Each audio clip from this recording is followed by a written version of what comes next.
This podcast is a member of the Place to Be Nation family. Visit us at placetobenation.com, the only place to be in your pop culture world.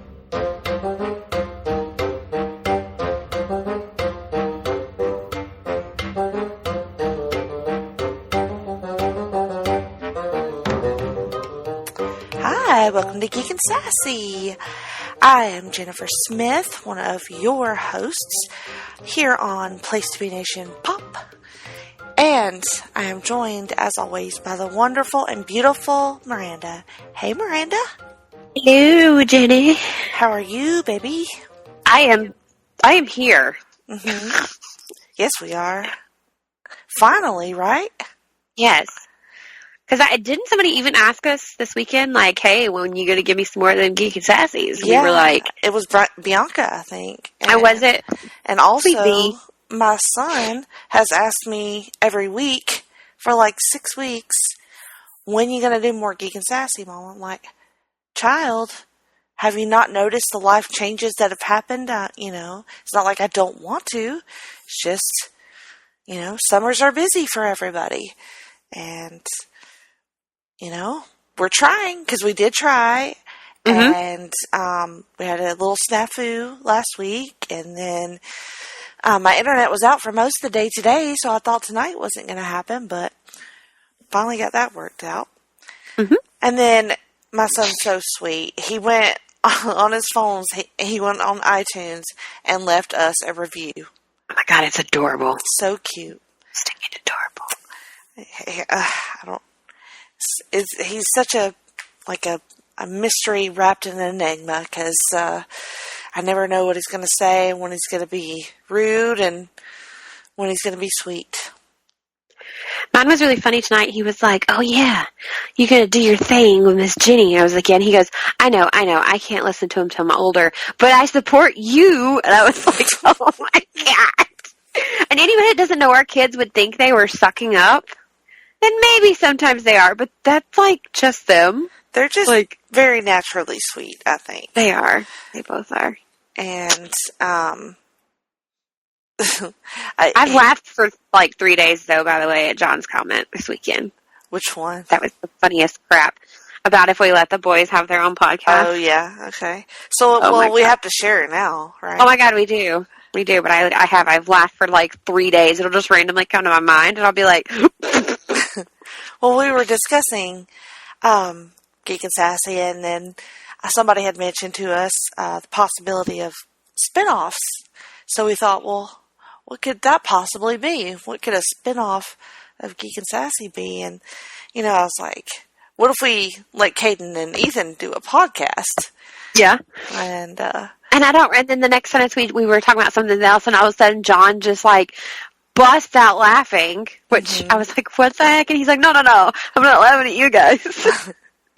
He was laughing because he said we could call the boys' spinoff Ass and Burgers. If you've listened to us for a while, that needs no explanation. And it's kind of offensive, but It's kind of offensive, but if you haven't listened to us, if this is your first time here, our children are Aspies, or they have Asperger's, and so it's like a play on words, because I could totally see both of our kids being like, no, you're an ass, no, you're an ass. Mm-hmm. And I was dying, because then I think your kid turned around and looked at John and was like, what did he even say? Something about your jokes aren't funny, Dad, or some bullshit. He said your jokes aren't funny, but then when I went to leave, John said it again, and Ethan said something about well, your ass. Yeah, he always he always tells Johnny has ass problems. That's what it was. He's like, well, you. Oh my God, I did. I laughed the whole way home. Don't we all have ass problems, though, And we really do. Oh, my God. So, anyway, finally, this is not Ass and Burgers. This is Geek and Sassy. So, let's be geeky and sassy, Miranda. I think we are, dude. It was our intention originally to do sort of like a season breakdown for all of our beloved CW shows. And then Supergirl did this weird thing where it just kept going after all the other seasons of the other shows were done. It was weird. And so, like a good month after everything else. So it was like, well, you don't want to do these shows without including Supergirl, so that pushes it back. And then with us not being able to record, it's been several weeks since the end of that. So it all feels like we're kind of missed our window, to talk about the shows. But, I feel like we could do just some general thoughts, what stood out to us, what we liked, what we didn't like about the shows, instead of going extensively into each one. I gotta be honest, talking about Supergirl, that last run of episodes I thought was pretty strong. And to me, I think it helped because I binged them. And to me, that just always, for whatever reason, puts more impact on something. Either the plot or the performances. In some way makes it more memorable to me when I binge the shows, because I have a hard time remembering specific moments from earlier parts of the season. Mm-hmm. But I'm going to give major shout out to Lena Luthor. I thought she was fucking awesome all season long, even with her romance with James Olsen. It's not my most favorite thing, but she's so good that it makes it okay for me. I think I like him better with Lena than I did with Kara. Yeah, for sure. Yeah, I don't want him with Kara. What I need is Mon-El. Yeah. Anyway. Mm-hmm. So that, we don't, like I said, I don't want to, go through everything, but some other high points for me. Rain, I thought, ended up fairly well. There was a little bit of a anticlimactic ending for her, but yeah. I really liked the build-up for her. I really liked how they made me care about Samantha, because they made you care about her and hate her at the same time. Yeah, I don't care for that actress too much, so that was a hurdle for me to get over. Somebody else could have done a better job. I mean, she wasn't horrible, but she pulled it out. She did all right.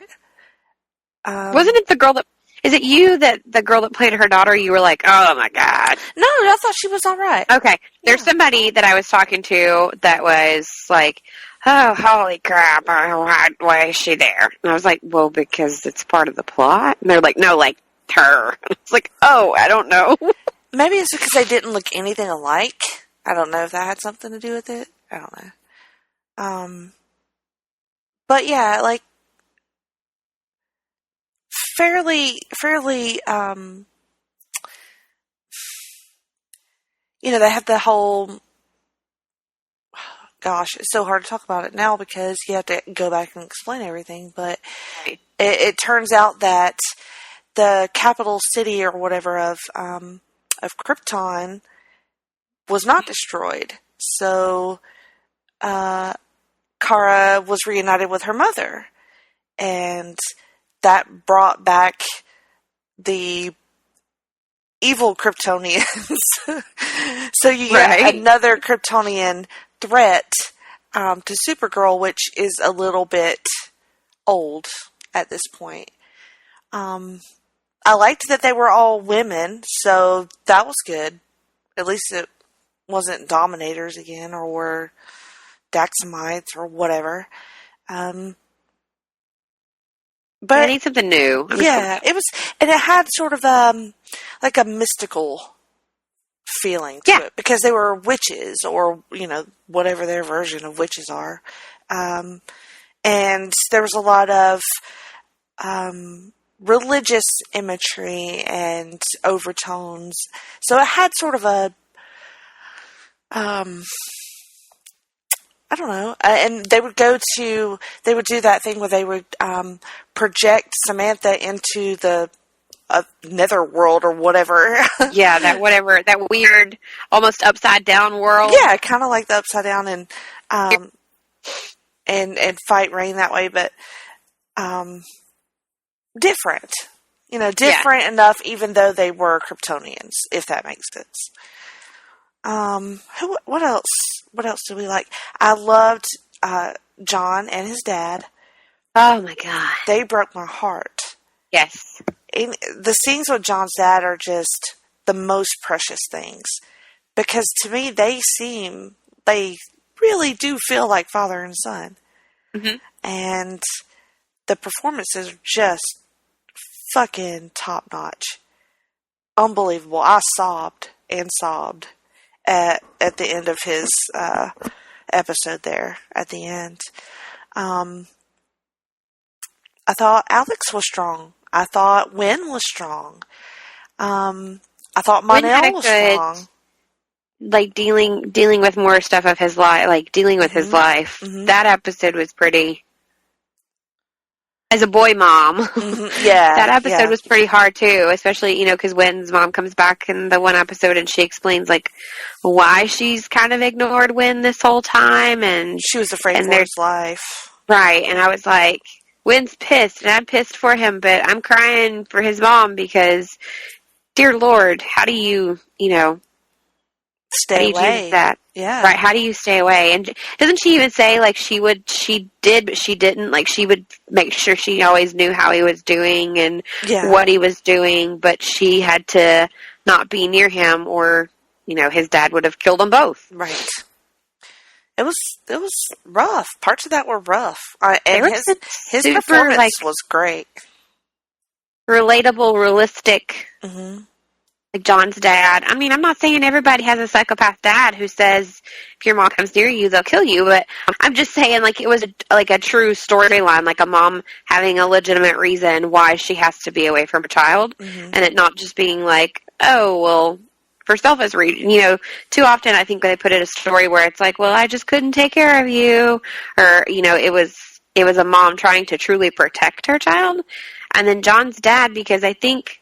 As we're getting older, people in our family are obviously getting older, and Alzheimer's is more relevant. But that was hard to watch.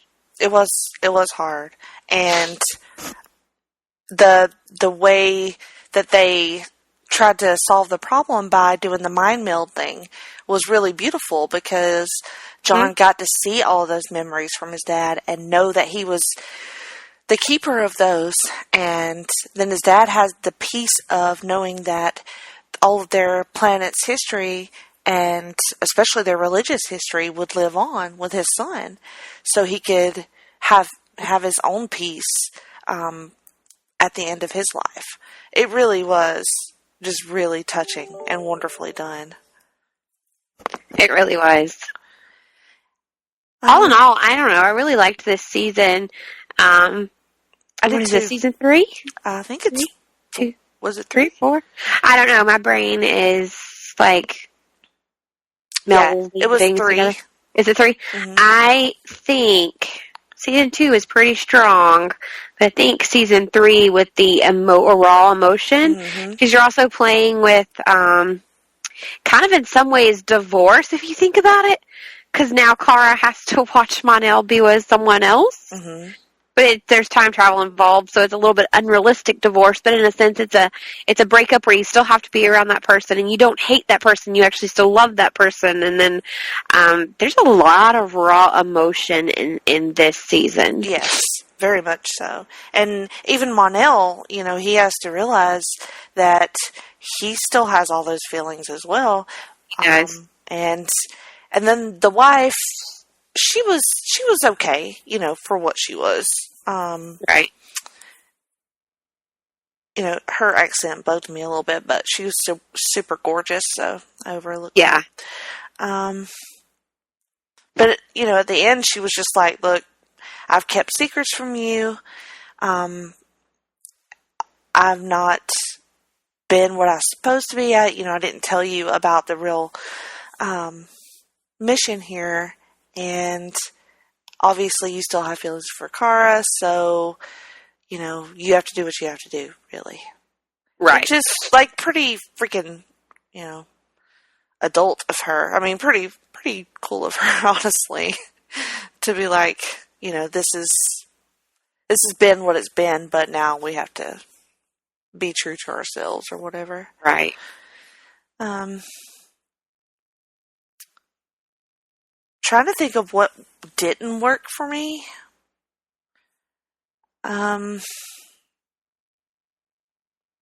Of course, the CGI at points did not work for me.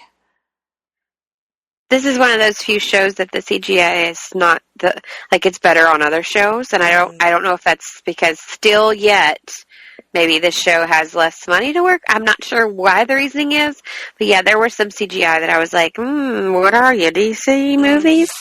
It was like, I mean, it was just overall, I think if you're asking me which one of these shows this season worked for me, it was Supergirl. Yeah, I would agree with that. So I don't have a whole lot that didn't work for me. Just because, I don't know. I think this one was my favorite one this season. It's probably number 2 for me, honestly. And that's surprising, I think. I think I could guess which one is number 1. Yeah? Well, don't spoil it. I won't. Alright, so moving on to The Flash. Now this one, I think started out pretty strong, with a really compelling villain in the Thinker. Mm-hmm. And the premise that the Thinker created metahumans so that he could take all their powers. I think I liked the Thinker so much. Wow. I liked him so much in the beginning because he was not another speedster. Right. Don't get me wrong. I love speedsters, but in the world of Flash, there's more villains than just speedsters. I did appreciate that about him, and I appreciated the actor's performance. I thought he had a very, chilling quality. And as the season went on, the wife, I think, kind of overshadowed him as far as... I started having, sympathy for her. Definitely. I mean, she was very nuanced because... at first, it was very this bitch, especially, in the courtroom scenes during Barry's trial for the murder. Yeah, because she knew. Right. And obviously. Her and Iris had words, and, I just, was burning with hatred for her. Yeah. Oh my God. And then as it went on and you got to see more of her backstory and their relationship, it totally changed your mind on her. Yeah. I mean, you could tell she was truly in love with this person. Mm-hmm. But at the same time, there's some manipulation going on there. Oh, definitely. There's some straight up manipulation. Which, I don't know, I didn't like when they started switching bodies, because... Yeah, that got a little tedious. I was like, okay. Yeah. It was simultaneously cool to see those actors try to be him. You know what I mean? How do they pull that off? Pretending to be somebody else in somebody else's body, you know what I mean? Right. And for the most part, I thought they did a good job at that. But, once you do it a couple times, it's like, all right, we get it. And then especially when, Ralph was so great all season. And the chemistry. I really may have a slight crush on Ralph Dibny. Yeah, I know. It's odd, right? Because he's such kind of like a tool when we first meet him. And then just as he gets to going, I'm like, I think you're adorable. He has that, he's not really, I mean, he's kind of dickish, but it's almost like socially awkward. that, Like, and a self-preservation. right. And honestly, just being a coward, you know, like, he's scared. He, especially towards the end, like, he's supposed to be this superhero, and I think he really wants to be, but it's just fucking scary sometimes. And the thought of trying to live up to that, especially when you've been sort of slimy your whole life, you know, it's a lot of pressure.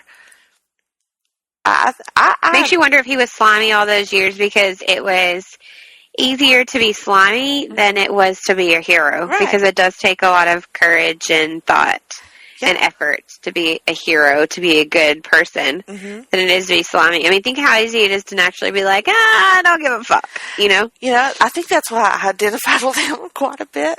You know, it's just like, it's easier to try not to care, you know, just to not care about it. Just separate yourself from it and say, you know, I got to take care of me. You know, let everybody else worry about themselves. And then being around Barry and being around the team, he really just learned how to do it. And Barry, I thought, was so mature and wonderful with Ralph. And so just giving and just so Barry about it. The whole team was. Well, I think some of them had a harder time with it than others. But I think Barry could see something in Ralph that maybe took the others a little bit. Little bit longer. And so I think that was like why it really hurt Barry when Ralph got the thinker treatment there for a little bit. And then the way that they brought him back was a little bit on the nose, a little bit comic booky, but you know, acceptable. Acceptable for the Flash. I'm okay with staying comic booky if it's done right. Yeah, it was acceptable. Well, tell me what you think about Amunet. Yeah, I just don't know. Tell me why.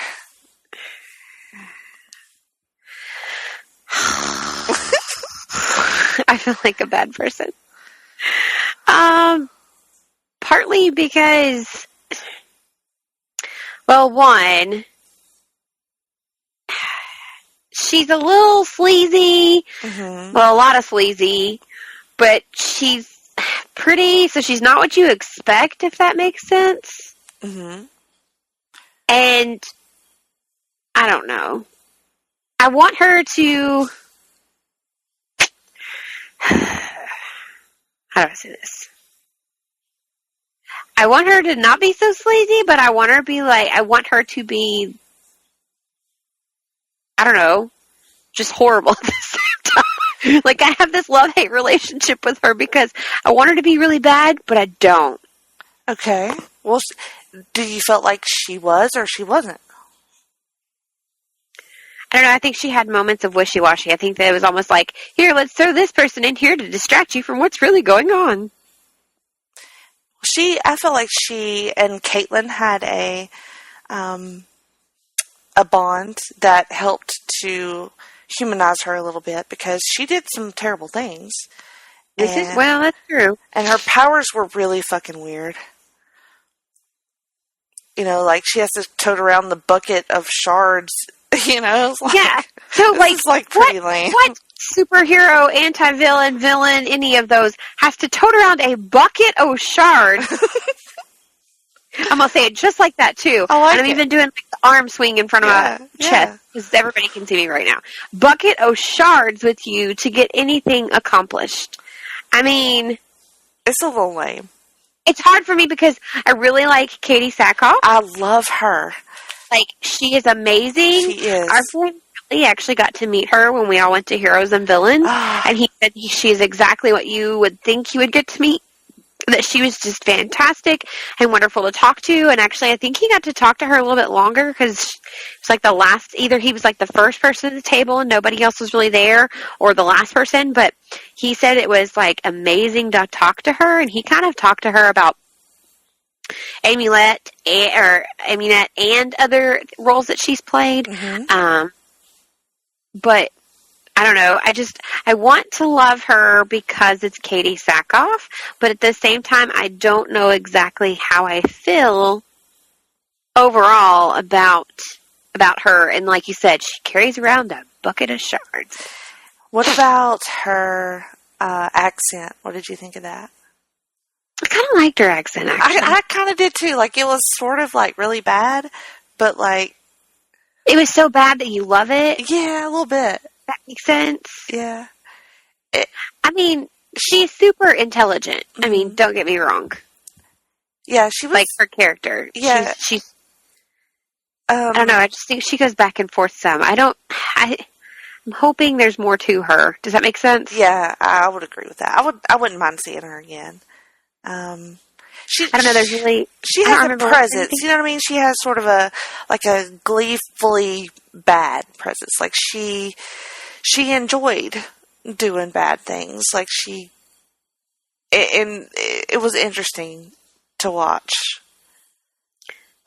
Yeah, because she was always happy when she was doing something horrible. Yeah. And you're like, I think that was the disconnect where I was like, wishy-washy, not sure. I want her to be nasty, but I don't because, like I liked that about her. She's so happy when she's doing these really shitty things. But it wasn't, like, enough. It wasn't scary enough to be, like, really chilling. You know what I mean? Like, no. Sometimes it's like, it just wasn't quite, like, scary enough to, like, really push her performance. Like, she's not Damien Dark. Right. She's not Damien. Not as funny as that, but still, you know, with the sly humor. Yeah, she wasn't like Barrowman funny, and she's not Damien Dark, but she's, I don't know, she's a good in-between that I'm just still not sure, and my brain is, like, leaving me right now, but is there I don't remember, was there anything that was said, like, oh, she's gone, or there wasn't really, was there? No, she helped them get one of the little, she gave them a device or whatever to help blow up the satellites or whatever. Which isn't it one of the the things that she's, like, known for stealing, like... Yeah, she helped them, essentially, in the end, but they let her go away. So, sort of a... But I don't, like, we've let people go away before and then they come back. Right, so I'm hoping like a Captain Cold type thing. Oh my god, yes. Yeah. Lots of humor in this season, I thought, especially with, of course, Cisco and Wells and the Council of Wells, which I oh my god, the Council of Wells is like the best thing ever. Love it so hard. I think with all the dark we've had in the past couple of seasons, like Emo Berry and things like that, I welcome and embrace the funny again. Attitude. We even had Emo Cisco for a moment, you know, like... I embrace the Cisco jokes again. I do too. Barry and Iris got married. Was that this season? Good God. Feels like it's been longer. I know it does. Yeah, did they get married? It was at the end of Crisis or was it the... Yes, they did. And... Yeah, it was at the end of Crisis on Earth X. Because didn't a bunch of people got married? Yeah. A bunch of people got married then. Yeah, they got married in a joint ceremony with Oliver and Felicity. And so it was, you know, wonderful. I love Barry and Iris together. It was, of course, they had planned this wedding, and it didn't go the way that it was supposed to. But the way they ended up actually getting married. Didn't go the way it was supposed to, like 2 or 3 times. Yeah, a couple times. And it was just very sweet. And they, even right after that, you know, Barry was in jail. And, you know, they never got to just, like, be married couple with nothing going on, which they won't because he's the Flash. So, Yeah, I was gonna say you can't say let's be a normal married couple, because what is normal when you are the Flash? But I think they've put away a lot of this this notion of I need to keep you protected. I need to keep you away from me to protect you. And I think that it's clear that the way that they will protect each other is by being all together, being all hands in for every problem. And I'm glad we finally acknowledged that, because that's part of that CW thing that makes all of us mad, I think. Yes. Kind of along the lines of they also do the will they won't they a ton, but then they also do the no, you need to go away because I need to protect you. Kind of like Gwen and his mother, although that worked that time. But it doesn't work when you use it when it's overdone. Mm-hmm. It just it loses its effectiveness. Right. And how many seasons now we've been going, I'm going to go over here so I can protect you, and you just want to put your face in a pillow and be like, ah! And at the end of the day, it just doesn't work because you're keeping secrets. You're not... It's not going to work out. Mm-mm, not at all. So, what else do we think about the Flash?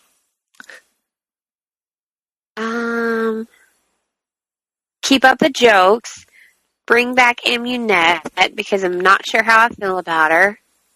I need more Dibney. Yes, there will be more Dibney. Is there anybody else that... More Dibney. Need more Dibney without question. I don't know. I liked moments between him and Caitlin a lot. Yeah, I did too. I really like that. And then I think that's another one of those, though, will they, won't they? Yeah, I could see that happening. I don't know if I want that to happen, but I could see it. I kind of want it to happen. I don't want everybody to, couple up all the time. And I know that sounds weird for me to say, but, then I feel like Cisco gets left out, and then... Well, no, that's right, because he got the breakup cube. Yeah, they broke up. Although I really liked the episode with him and Danny Trejo, where Trejo realizes he's getting old and he's losing his powers. That was really... I just like Danny Trejo in general, but I really that was what was working for me this season too. I liked that. I did not like the breakup cube. That was randomly just I kind of wanted to be what is this actress just not able to come on the show anymore? Do they just not want her on the show? Because it was kind of out of nowhere. She was there. I guess they kept trying to make date nights happen, and all of a sudden it's here's a breakup cube. Which was funny when, Wells, was it Wells that was trying to explain it to him? Yeah, because he didn't understand what it was. Right, he was what?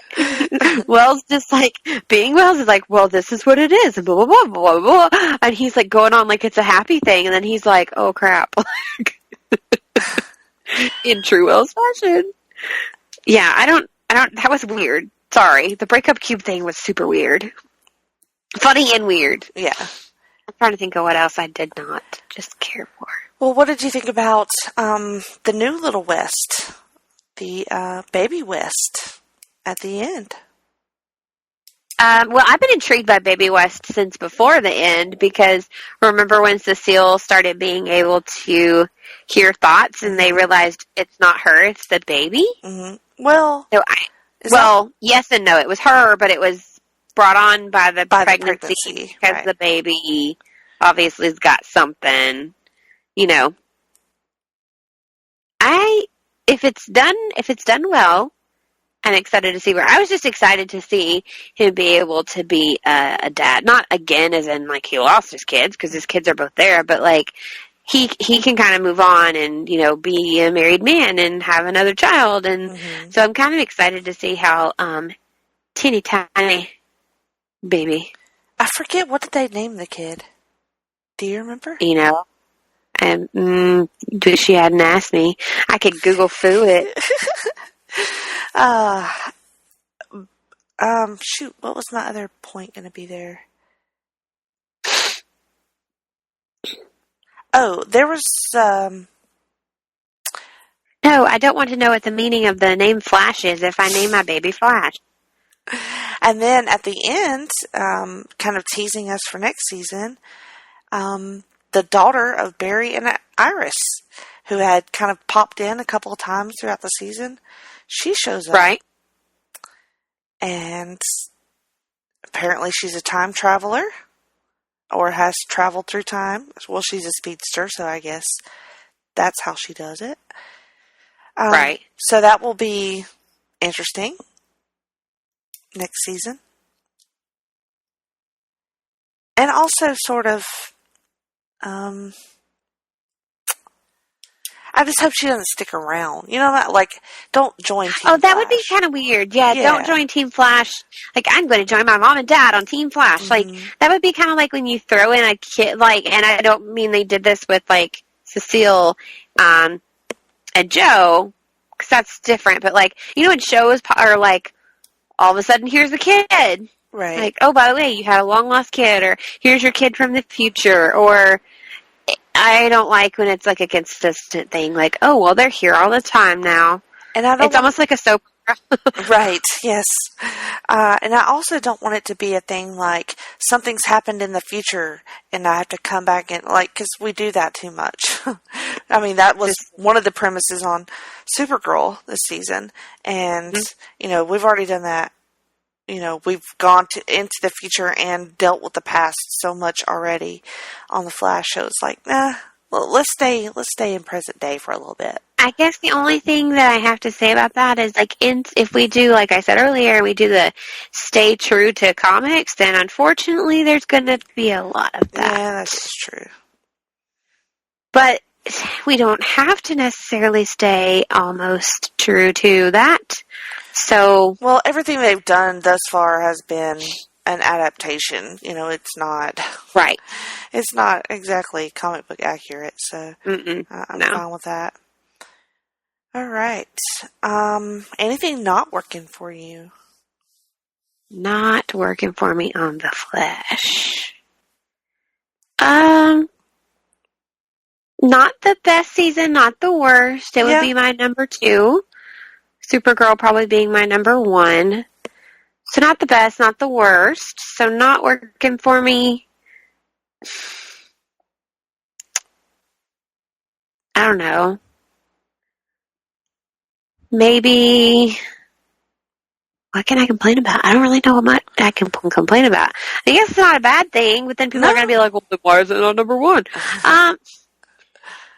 Not a whole lot. If they stick to what they're doing in the next season and they don't do some of the things that you and I just talked about, like, please don't do this or don't do that, then I'll be fine and the season can, like, have aired and ended and I'm good with it. Mm-hmm. Otherwise, if you bleed some of those things that we don't want to see happen into the next season, then it's going to make me go back and say, well, I didn't like this in that season. Does that make sense?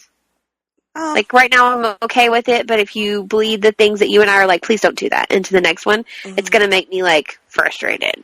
Okay. And kind of go back and say, like, well, maybe they shouldn't have done this at all. Kind of like with Flashpoint. Yeah. Yeah, there were a couple of villains that I didn't care for, but some of the metas I guess if I some of those metas, I was like, meh. Yeah. Like, really? Evolve? Like, you created a bus full of metas, and that's what you did? Eh. Yeah, some of those were not great. Yeah. But, whatever. That's fine. Right. They can all be winners, you know? This is true. I mean, if you turned me into a meta, I probably wouldn't have the greatest superpower. Like, I probably wouldn't. I'm just going to be honest. What would your power be if you were a meta? Oh, God. So many options. Because you said meta, not a superhero, and usually people are like, well, if you could be a superhero, what would your power, what would you be? Well, I mean, sort of the same thing. Well, sort of, but kind of when you go into metas, like, there could be a crap ton of things that made you a meta, and, like, you could have really weird powers, like, I don't know, know. I kind of would want combo powers because I don't want to just be fast if I can't be super strong too. Mm-hmm. Because you wouldn't be able to right. like withstand it. This is true. Because don't get me wrong, like while Barry is strong, I mean, like if you think about fast, strong, everything, like in the sense of like Superman versus like, oh, he's just really fast. Mm-hmm. And I think the reason this is on my mind is because we watched Justice League again this week, like it's on HBO, so we watched it again. And I looked at my husband and like, I don't know, I've been watching this stuff for years, and I was like, so essentially, Superman can do everything they can do, plus some. So, like, why wouldn't you want to be Superman? Why wouldn't you just... Because he's as fast as Barry, but is strong. Well, I mean, we saw it. Mm-hmm. So, I don't know. Can I be fast and strong at this? Is that possible? Yeah. Did you ask me what kind... Yeah, I do want to be super fast and super strong. Because I feel like I could pull out some of that shit like Barry does when he's, like, reading through files and he's, like, done. Oh, my God. I could get so much... I could have my complete workday done and, like, have the rest of the day to do just, like, whatever I wanted to do. At my own pace, not just my fast pace. You're like, I could read so many comic books. I could read so many comic books. My husband would never be like, really? We're just going to wear these clothes out of this basket of laundry? You're never going to fold them? Like, he would never have to say that again. Which, he doesn't actually say it, people. He says it with his eyes. I know what he's saying. Like, I could fold so much laundry. Isn't that, like, sort of, like... sad that that's how we think. I told you I'd be a really boring meta. Okay? Yeah. Like, I'd go do cool stuff and they'd be like, Timmy's in the well, boy! Oh! Like, I'd make sure those things were taken care of. But at the same time, I'd be like, yeah, I'll do your laundry. Like, I'd even start like a laundry service and I'd be rich because, like, how else am I going to afford my super suit? So, I don't have it. No. So you have meta powers, and you're going to start a laundry business. Sure. I'm probably going to think of another one, too. Because I can't afford a super suit without my business. Oh, my Jesus. So, what kind of meta are you going to be, Jenny?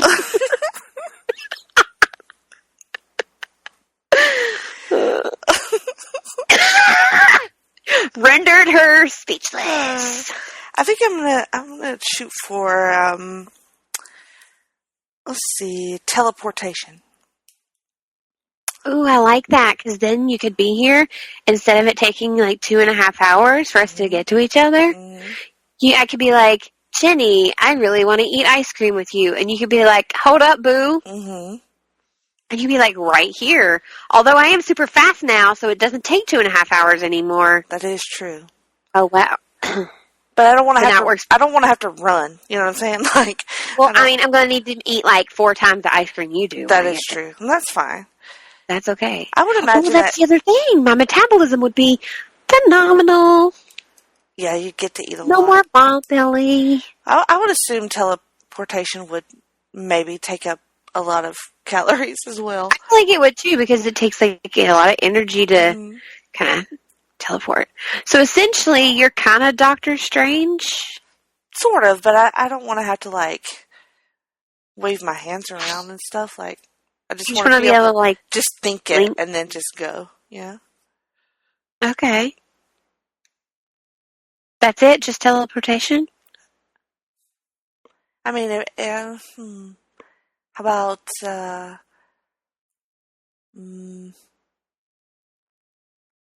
mind reading? Ooh, I don't know that I want that, but you do you. Because what if you're standing next to somebody that's, like, thinking really nasty thoughts about you, and you're like, oh! You know? Well, the chances of that are very high. But, you know, at least I would know. Okay. I'm nosy, you see. I want to know. Well, I am too, but part of me is like, the part of the fun of being the Facebook detectives that we are is being Facebook detectives. I think it would just not be fun anymore if we could just look at a person and know everything. And then they might think things I did not want to know about them. That is true. Maybe selectively mind read.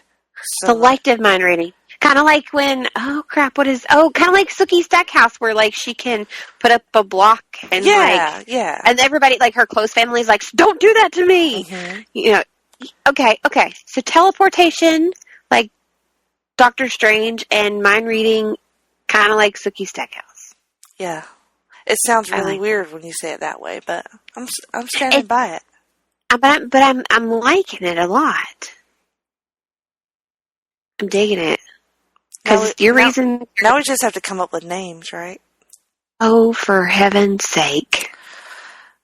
We'll do that in our next episode. How about that? Yeah, because I need to think about that, like, forever. All right. So, moving on to Arrow, which I know you said you kind of arrowed out, huh? You're very punny. Mm-hmm. Yeah, I did. I'm trying to remember at what episode this happened. Was it when Laurel was there a lot? Because that makes sense. Well, you guys know Laurel. I don't like Laurel. I don't know why. Sorry, Katie Cassidy, because I really liked you. Like, she was in Supernatural for a while. Mm-hmm. And I remember, Elle used to watch Supernatural with me, and she hated Katie, like, just hated her. Like, and it doesn't matter what she was in, she's like, no, yep. And I don't know why. And so... She just has one of those faces, man. I guess so. Because she's really nice in person, and she's really pretty. But, well, I mean, like, in seeing her in person, she's actually, like... Because, to me, I'm the same way as you are. I'm like, But then you see her in person, and you're like, oh, she's pretty. All right. That makes sense. But I've never liked her on Arrow, ever. And I used to, be like, come on, I think you're wrong. You really got it. Her character's great. She's great. And then I watched her on Arrow, and I was like, nope, I'm going to take everything back I just said. I don't know. I truly don't know. Like, maybe if I had the list in front of me, it was pretty early on in the season. I mean, they got married. I remember all that. I don't know. It's somewhere it truly lost, and I will watch it because there's no way I can not watch it. But this season was just, I don't know, just not my season because I truly was losing interest very much. Okay, so what did you think about Kate and James? Do you remember? I do remember them introducing Kate and James. And refresh my memory. Did they actually go ahead and introduce Kate and James at the end of last season? Yeah, I think we. Yeah, they introduced. Yeah. So I'm trying to remember at what point. I'm Google fooing while I'm thinking. Which, by the way, I kind of like the name Caden, so I was a little biased there. That's true. I didn't pick it for my 12-year-old for no reason. Not what I expected. Like, I don't know, we kept waiting to, actually see the face of Caden James, and so when we did, it was a little weird. I don't like how they're drawing Felicity, how they started drawing Felicity back. And that may obviously be something that is cleared up later in the season because I didn't go any further. But I didn't like how they were kind of drawing her back into her days of bad, if that makes sense. Gotcha. What did you think about Team Arrow? What did you think about Wild Dog and Mr. Terrific and Dinah, the Black Canary? You obviously can't see me rolling my eyes when you say her name. I think I might have finally found someone I despise more than Laurel. Really? Why? I think I complained about this on another episode we had, where I just don't like where they were trying to force. It's like they were trying to make her and Diggle have sexual tension, and I was like, well, they scaled that back quite a bit to where. Oh yeah, yeah, it wasn't really a thing. I don't know. I just don't, like, I like her as a cop, and I like her, but I don't know. Just didn't like her as part of the whole, like, I would have preferred to see her more in kind of like Paul Blackthorne's character, where he's part of the team, but he's not a superhero, he's not a meta, none of that. He's just, like, on the force and on their side. So when the team has a split, and Dinah and Curtis... That may be to the point where I was at, because I remember there being like a... Yeah. So they, Oliver kept secrets, which is what Oliver fucking does. And Ollie's good at secrets. And so they all felt betrayed. So they wanted to go make their own team with blackjack and hookers. And so, there was just all this tension between the two teams, but they also had to keep teaming up to do shit to stop Kate and Kate. Which is like, wanted to be like, the whole reason that you split apart is because you can't work together, apparently. Yeah, it's like, I don't trust you, I don't want to be on your team anymore, but hey, let's go do these missions together. It makes sense. I also get that when we're watching this season and all of these episodes, that we don't know the time span going on here. Like, it could be like months, years, that this is all developing. But part of me is like, when they're all super pissed at Ollie, like Diggle, they have been together for how long now? Like, they even talk about it. He's like, I've been your friend for however, I've had your back for however many years. Right, he says, like, I wish I could remember, but he says to him, I've had your back for this many years, and this is how you treat me, and we promise that this is what would never happen again. Like, you wouldn't do this. And the others get just so pissed, and I'm like, dude, Diggle, I see, because this man has literally had his back longer than anyone else on this show has had his back.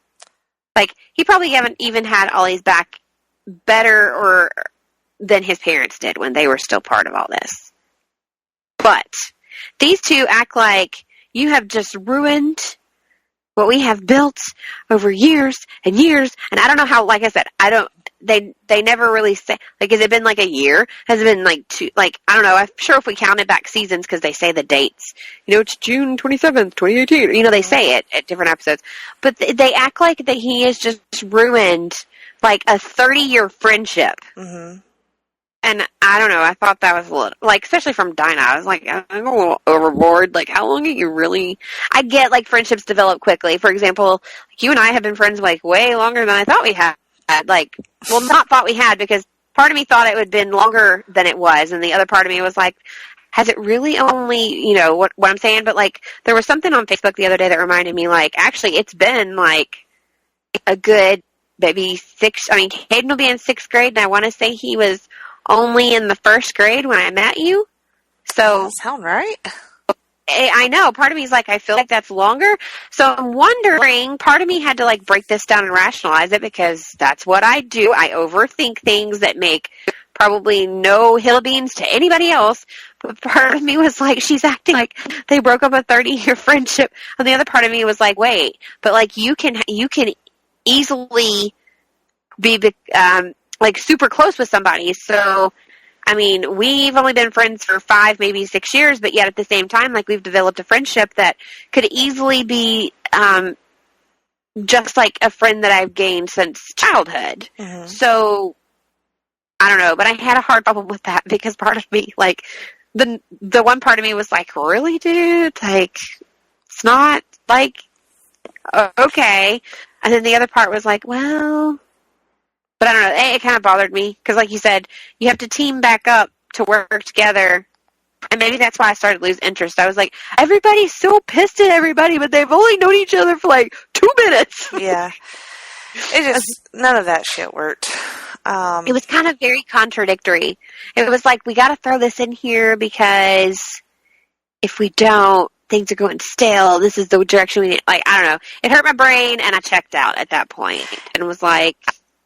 Yeah. And I think that Caden James as a villain had a lot of potential at the beginning, but I don't know, it just got real run-of-the-mill, just like, bad guy thinks, our hero did something when actually he didn't. He has a bomb. It was all just like meh. Like, and he's just like a super hacker. yeah. Like, And don't get me wrong, super hackers that could be terrifying, but like to me, I was like, he's just a fucking super hacker. And I'd almost kind of wish that I know this sounds bad, but I'd almost kind of wish that Oliver did kill his son. You know what I'm saying? Because then at least I could have some sort of sympathy. He would be a sympathetic villain at some point. Right. It's like... So who did, because I don't remember that. Either it was an episode I didn't watch, or who did kill his son? Oh, shit. I don't even fucking remember either. Okay, so clearly it wasn't that important. Yep. I don't know. I should know this, but I have blanked on it. It's just how much I didn't care, really, at that point. And then, but I think towards the end of the season, when Richard Dragon is your main villain, then that's when things started picking up a little bit. Because I thought that he was very menacing. He, not quite to Prometheus level. That's who killed him. The dragon killed his son, not Ollie. Okay. Sorry, I do remember that now. I seriously don't. I'm pretty sure. Because didn't they kind of sort of work together? Yes, they did. Yeah. I'm pretty sure, somebody tell me if I'm wrong, that the dragon actually killed Caden James's son, not Ollie. Because didn't the dragon he killed Caden James, right? Yes. No? Yes. Yes. Maybe so? I don't remember. I could be wrong. Sorry, I checked out. Right. And now I'm questioning all of my memories from the season. Wow, we're doing a good job. Anyway, I thought... This is why you listen to us. Right. I thought that Richard Dragon was really good. I really, in particular, liked his backstory episode where... I don't remember that, so you tell me. It showed his sort of like he was tormented as a child by somebody in like an orphanage where he was, and then it had been just one of these driving forces that turned him into the person that he is, and he tracks down this guy as an adult. And he's just like a regular dude, It's like, I was a bully when I was a kid and I did terrible shit, but I'm just like a dude now. And, man, he fucking sets him on fire. It was pretty badass. I mean, honestly, I like the dark villains like that on Arrow. Like the Damien Darks of the world. I like those dark, damaged. I kind of like the kitschy ones, the kitschy, funny ones on the other shows, but I like dark and kind of like fucked up villains on Arrow. I'm calling him Richard Dragon, but... Where it's Ricardo Diaz. Yeah. What the fuck? I have lost my mind. I didn't even catch that when you first said it, and you were like, I'm looking at his name. It says Diaz right there. I'm an idiot. Replace Diaz. We're going to call him Richard the Dragon. Dragon Diaz. What the fuck ever. Dragon. Oh my god. Anyway. Sorry. Just turn off this episode at this point, because it's all trash. Do not turn off this episode. It's all trash from here on out. Anyway. Whatever. He's Richard the Dragon, officially. That's what it is. Because that's what we're going to call him. Yeah, okay. No, but I don't care if it really is. It's no, not. According to that's a whole this, different it's not. thing. But that's what we're going to call him. It's a whole different character. It just, for some reason, got crossed over in my brain. Anyway. Yeah, maybe that's what it was. And Diaz Dragon, yeah. It's just a big old bag of weird in my brain anyway. It's okay. So, one of the major storylines was that the Black Siren kills Dinah's boyfriend, ex-boyfriend. Yes, do remember that. So she wants to kill her half the time, and then they have to team up at the end, and Which wasn't he? So didn't she find out he was alive when she thought he was dead? Yeah, she thought he was dead, but he ended up being, I guess, double-crossing Caden James and the bad guys. Okay. Yeah. And then she sort of does the same thing because she's with Diaz for a while. And I never really could tell if they were banging or what. Because I got the feeling that they had a sexual relationship, but it wasn't outright stated. Or you never saw them in bed together, but I felt like she was sleeping with him. Anyway. Well, come on, CW. We put people in bed together all the time. You know, I was like, figure it out. Yeah, maybe somebody else was like, yeah, it was obvious they were sleeping together. I don't know, but they didn't. To me, I didn't feel like they outright said it. They probably didn't. All right, so Arrow had its moments, but it was no last season for me. Last season was so excellent that this was a clear step down. And see, last season, I was like, eh. No. It's not my favorite. No, I love last season. A lot of people loved last season. I didn't hate it. It just wasn't my favorite. Mm-hmm. And then this season, clearly, guys, I mentally went elsewhere.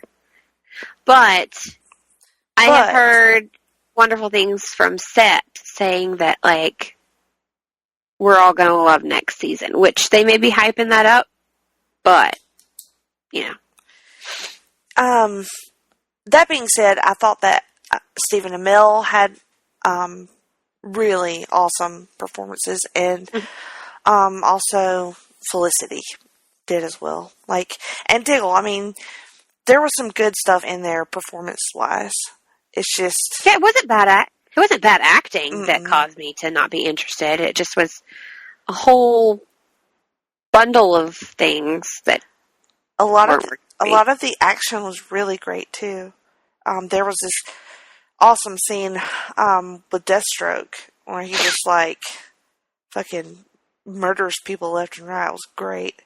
I loved it. But those felt like they got few and far between as the season went on. Arrow is usually my favorite as far as fight scenes are concerned. Yeah, pretty great fight scenes. All right, so moving on to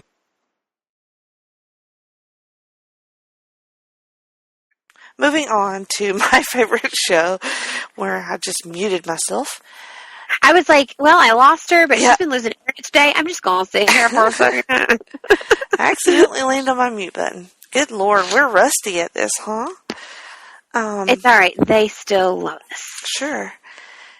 My favorite CW show, Legends of Tomorrow. Oh my God, yes! I did watch all of this one, and I can't believe it. Yeah, no, I take everything back. This one was number one. Oh, above Supergirl?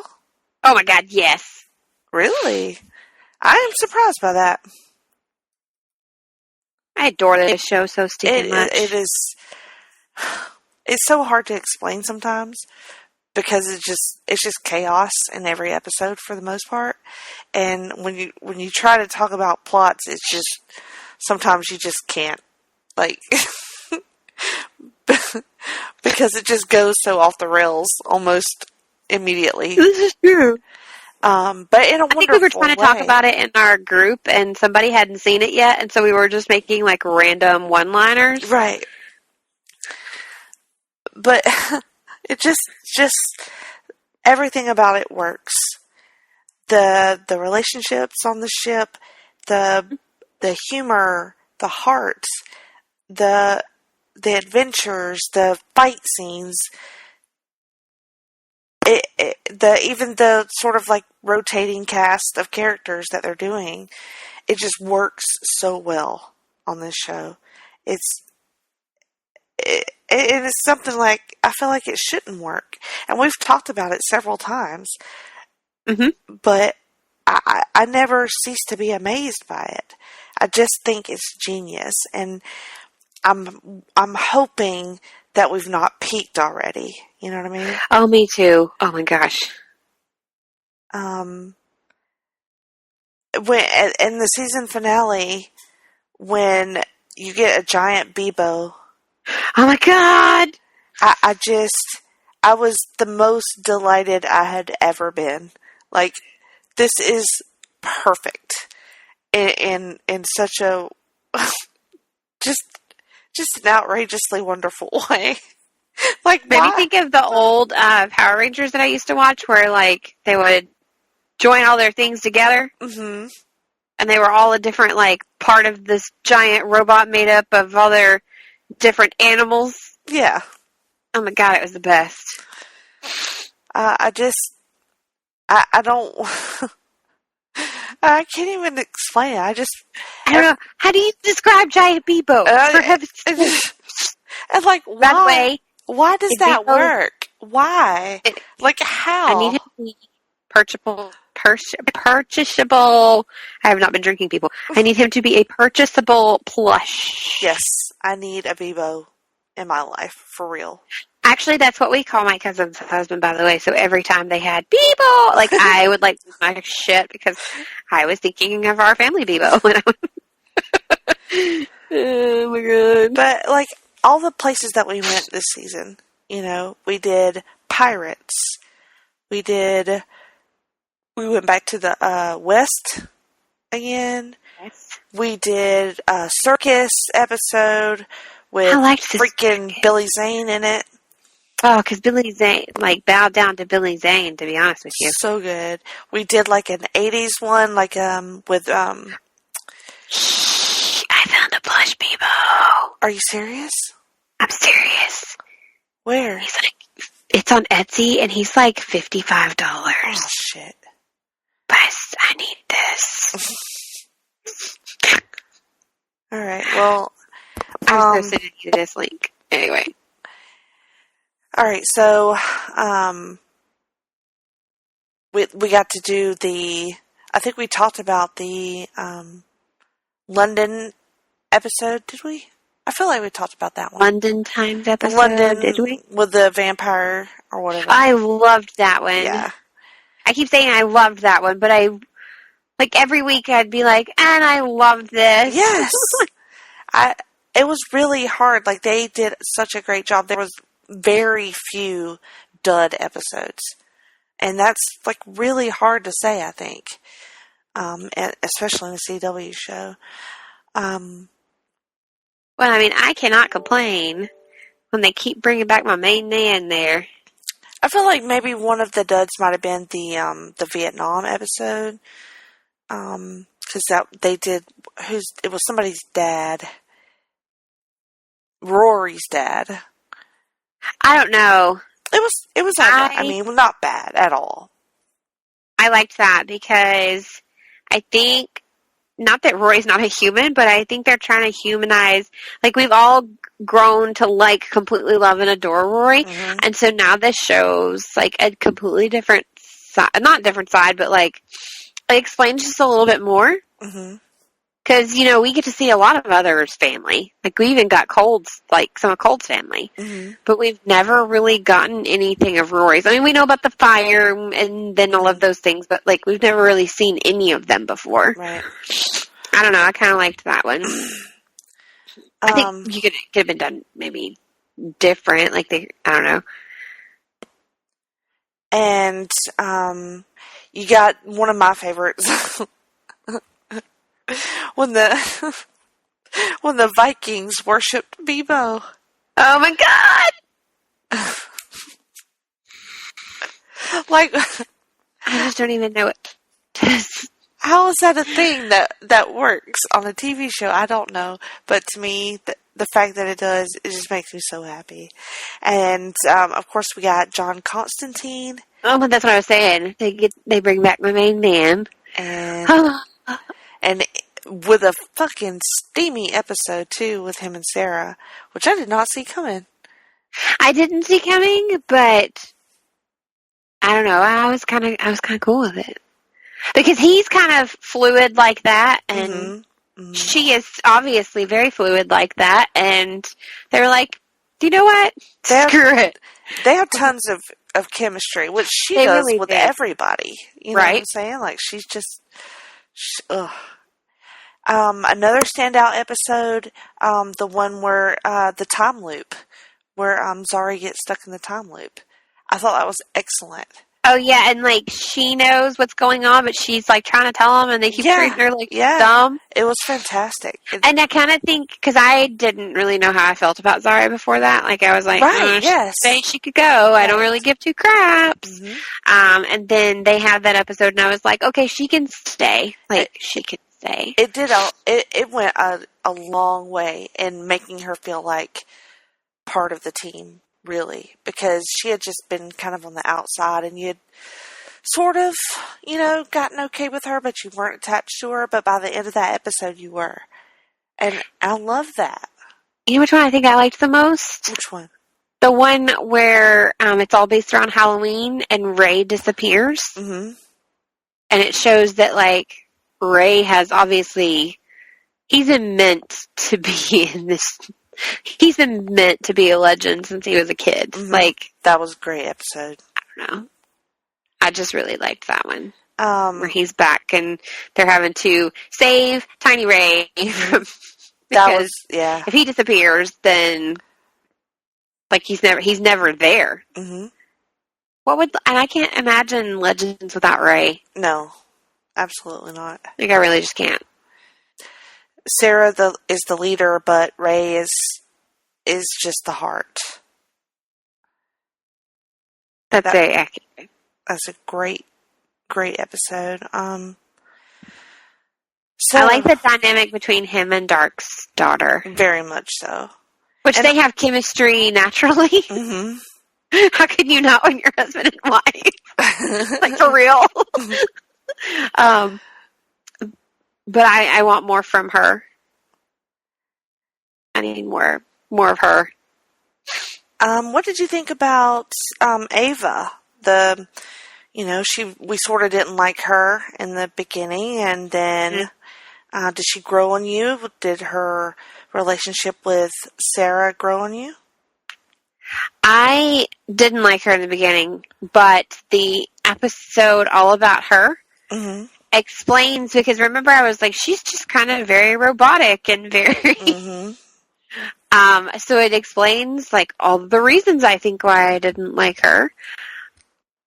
I like her more, and it made me sadder that they weren't together. It was like, no, but Ava deserves this. Like, she needs this good, what could be healthy relationship. So seeing a universe with like a billion Sarahs, and then the people that were paid to be her parents, I kind of broke for her, because realistically, she's like, I don't feel like a clone. Like, I feel like myself. I feel like a normal person. Like, she has emotions and she has feelings, and she's just like many of the rest of us, but she's a clone. And so then I felt really bad, because she's like, wait, so I've been lied to, like, my whole, what I remember as a life. Like, why do I have, I have these memories, and I have these feelings. Clearly she has real feelings, because those, like, it wasn't programmed into her to be with Sarah. Like, she has true feelings, and she's the real person, even though she's a clone. So I think it made me like her more, like, adding more to her story made me like her more. Yeah, I agree with that. I thought they were very sweet together. I enjoyed them as a couple. And they're pretty hot, too. Anyway, just, I can't, like, gush anymore. Very few things that I didn't like about this season. Oh, yes. Once again, you touch on the CGI. I expect that from them at this point. Right. Like, it's been there since day one, so I feel like it's, like, if they just randomly had, like, the best CGI, I'd be like, what'd you do with my legend? Yeah. Jonah Hex is not my favorite, but, by the end of that episode, he was even growing on me a little bit. See, I think I remember that was one of the episodes that we did discussion in our little group, and I liked it. I know I wasn't the only one that did it. I liked it, and everybody else was like, eh. Yeah. Like I said, he's not my favorite, but it's not the worst thing I've ever seen. Right, he's not the worst. I mean, there's very few of those that you could have as repeats. If that makes sense. Sorry, I don't know, I'm yelling. But as far as, like, people that, like, we jump to in a time period to have them come back and, like, still know about the legends and it not screw up anything, you know, time-wise, yeah, he seems to work pretty well that way. All right. Anything else you want to say about Legends? No, pretty pleased with that one all the way around. Okay, let me ask you about this. Did you watch any of Black Lightning? I did not. We have every intention of sitting and watching it. I've heard amazing things, seen small clips here and there. Looks pretty good. But you did watch it, is that right? I watched the first 3 episodes, and I really did like it. It was just one of those things where everything piled up and I got so behind, and like even on Legends and stuff I would get behind on. I was so behind on Arrow, like 6 episodes behind. And I was like super behind on that one for multiple reasons. Yeah. But so it just had to be one of the ones I let go. But with the full intention to watch, you know, when it got to Netflix, which I did the same. Like, I set them all to record, and they recorded. And then, because I wasn't vested in it yet, I was like, but I need to put my attention elsewhere. So I didn't, but it's on Netflix, so I have every intention. Like, I think Jerry even really wants to watch it.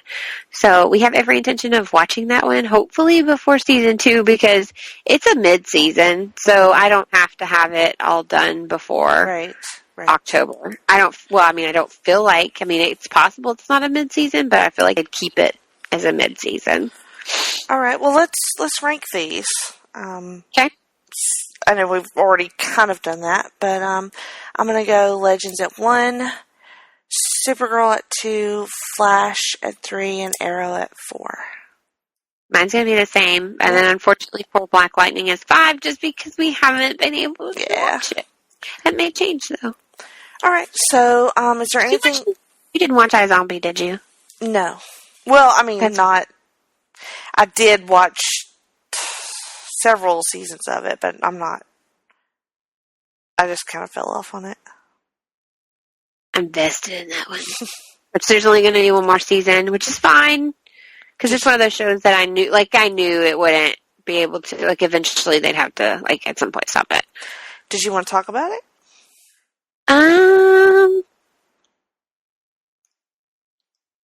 Well, not that it's a no.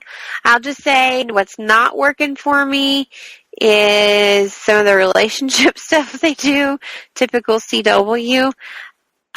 What is working for me is being that it is campy at moments. And I like that. But zombies are out in the open in this season.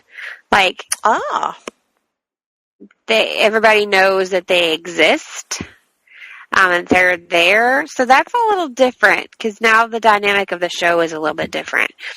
It's not horrible, but it's just different. Okay. That's interesting. It is. Is there anything else you want to talk about for our streams? Let's see. There was one I was going to talk about. What was I going to talk about? I know we're already like an hour into this or more. I have multiple recordings here, so I'm not sure. Yeah. From Dusk Till Dawn, which is on Netflix. It was on like El Rey or something or another. Like, I never watched it when it originally came out. It is a TV show version of the movie From Dusk Till Dawn. Pretty good. We watched season 1 and 2, and 3 is where I need to start on 3. Is Wilmer Valderrama in that? Oh, hot damn, he is. Yeah. He looks alright in that, I think. Oh my god, he looks pretty amazing in this show. Can you just think that's Fez from that 70s show? I actually said something about that because we were watching that while my nephew was here last week, and I was like, he was standing there shirtless doing something, and I was like, it is so hard for me to sit here and go, shit, that's Fez. And then my nephew is like hardcore that 70s show. Like, he loves that show. And he was like, well, don't you remember towards the end of like the run, they had to, he was bulking up, like he was filling out, and so they had to like hide it under clothes. And I was like, yeah, but his hair and all that was still so goofy. But if I remember correctly, towards the end, he did come out kind of like, hot damn. Right. Like, I was like, wait, that's Fez? Yeah, he's pretty fine in this show. He's he's one of the bad guys. So he's very like evil and malicious, and he's one of the vampires, which if you remember anything about Dusk Till Dawn, they're a very weird version of vampire because they're like a snake-like. Like when they change form, because you know most all vampires, when their teeth come out when they elongate, their fangs, their face looks different. So they're very snake-like, and so their fangs are even snake-like, if that makes sense. Like in nature, when they come out. It's. I mean, if you've seen Dusk Till Dawn the movie, then like it's essentially the same thing. Right. A lot of nudity, so do not watch in front of children. Which is part of their, because it tells the story like how they began and how they started. So it makes sense. At first you're like, is this just a bunch of nudity for nudity's sake? But it's not, because they all originate from a time where like you didn't really wear clothes to begin with. And it kind of goes back to like their whole like animalistic nature in doing everything. So there is a lot of nudity just because they're nude, and then there's other times where it's sexual nudity. There's some sexual things that, like, if you're easily bothered, as far as, like, one of the girls in this show that she's bad, but she's not. Like, I don't want to give anything away. She's bad, but she's not. Like, when you find out some of the backstory to her, and you start being like, oh, I kind of feel sorry for her now. It kind of insinuates that, like,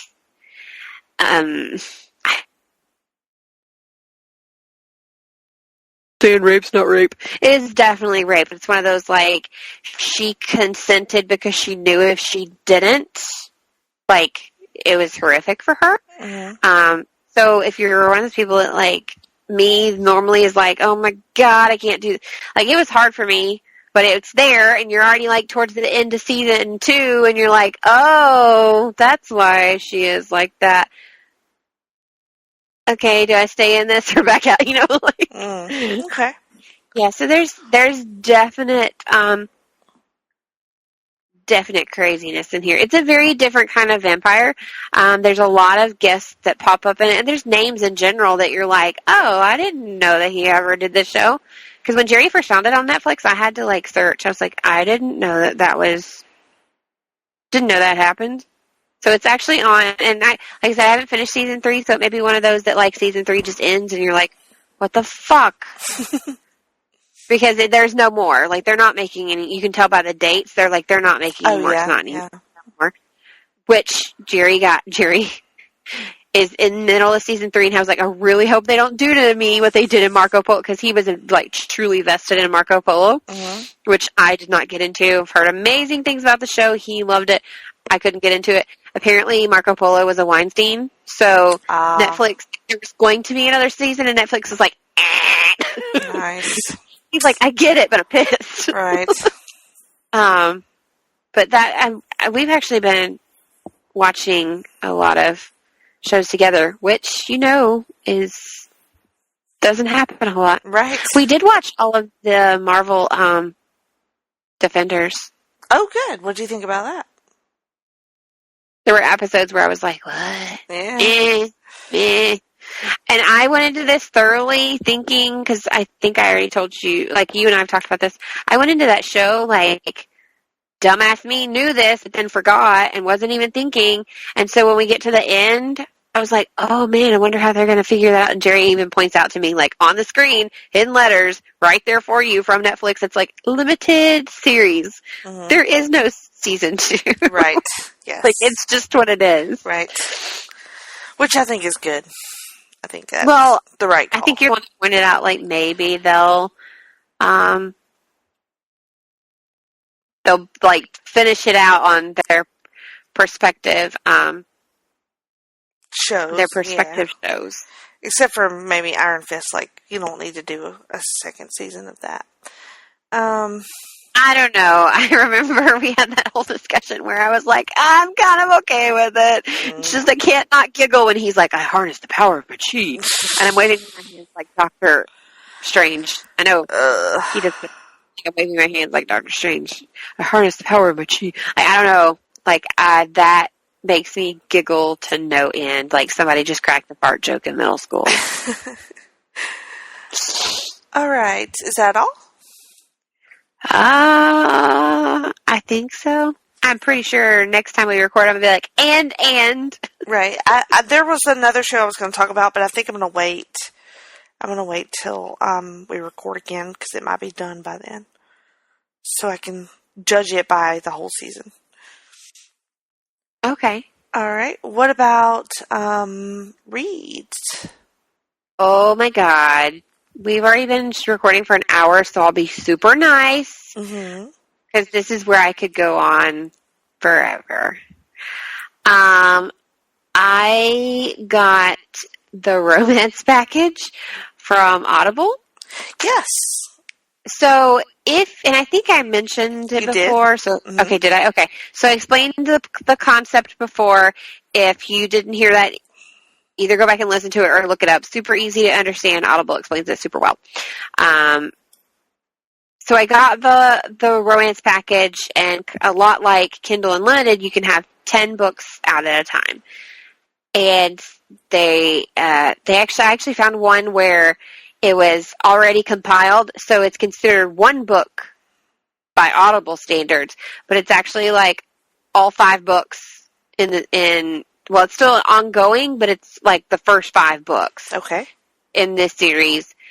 And it is, obviously, it's in the romance, so it's going to be one of those that Jerry likes. I think we should start a segment, Miranda's smut novels, because that's what Jerry calls them. Mm-hmm. He calls them all vampire smut. Regardless of if there's a vampire in it or not, he calls it vampire smut.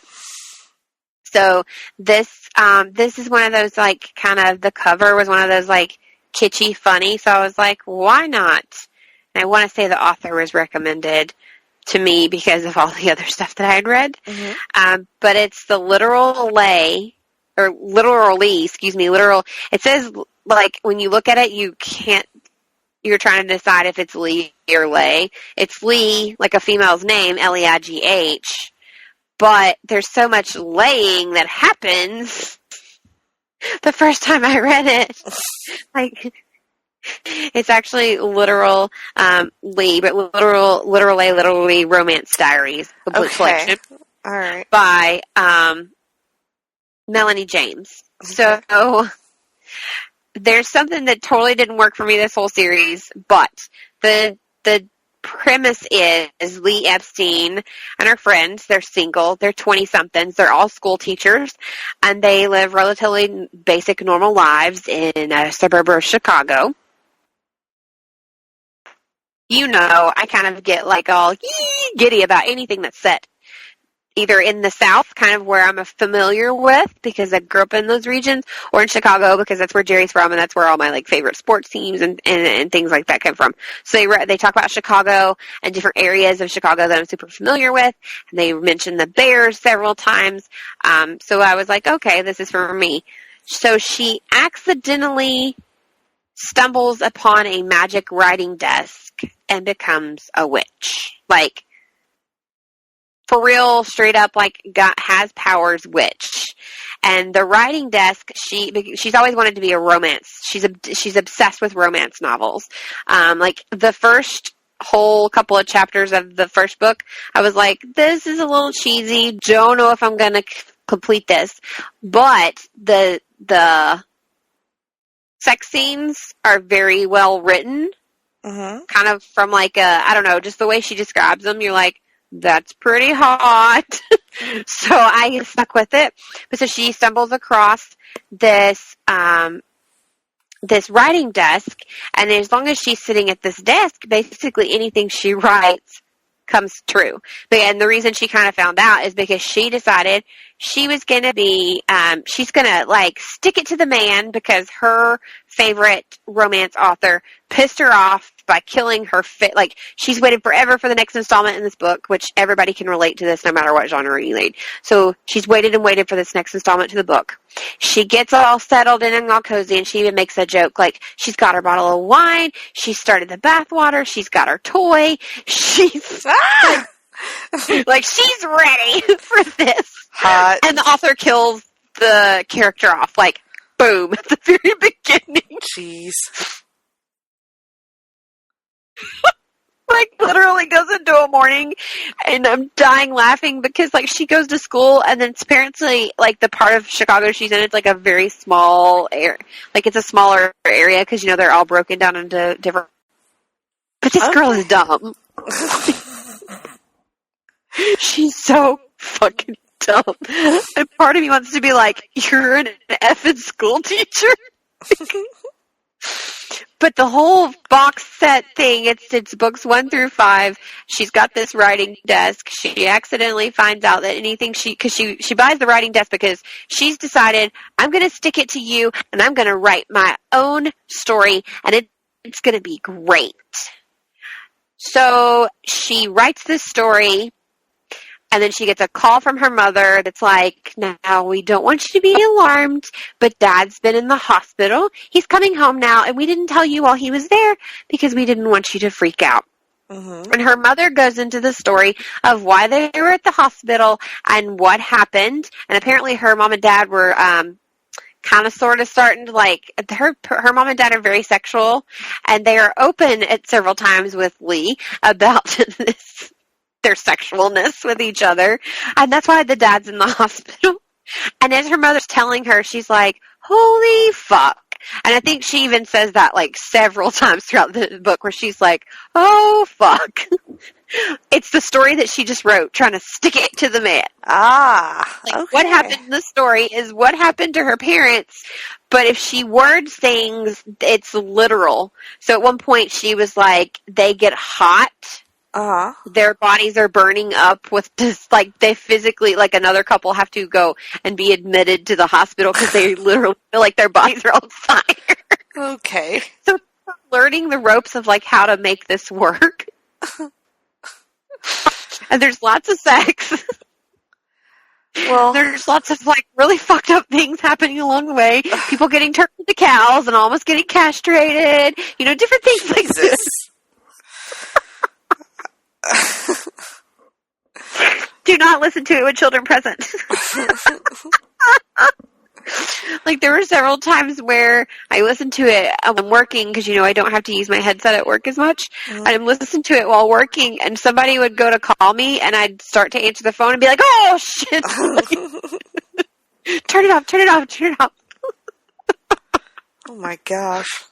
It's hysterical, to say the least, if you only listen to it for the hilarity of it, and you're not interested in anything smutty. I think it will, unless you're just, we have a few friends that are like, I just can't read sex scenes. Like, I'm sorry, I can't. But this one, I don't know, it's pretty freaking hysterical. And the fact that you can get all 5 books for one download, part of the romance collection, it's 1 credit if you don't, there's, here's a quick description for you. Chaos ensues when you add in 3 sexy hot roofers, magical brownies, paranormal pet shop, a hot seal, SEAL, with amnesia, zompires, Furcon, and Lee's psychotic familiar, Luna. Okay. So, all right. I've read several other things, but like that one, it's 5 books, and I finished them all, and I'm in one of those, now what do I do with my life? Apparently there's a bunch of spin-off books that are all part of the romance package as well. Awesome. That one's great. All right. Well, you said those were Audible books, right? They are, yeah, I mean, you can get them on Kindle and all of that too, but I did it through that package on Audible. So I have been listening to a lot of Audible as well, and I got onto a Stephen King kick, which happens sometimes, because he had a new book come out called The Outsider, and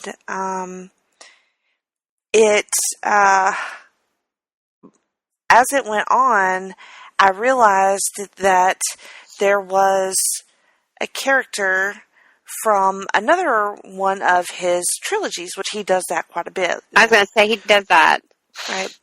So, The Outsider, I was hooked on, like, because it at first doesn't feel, and honestly, it's very mild as far as like Stephen King goes, because you automatically think, sort of like paranormal or whatever you think of for Stephen King, and I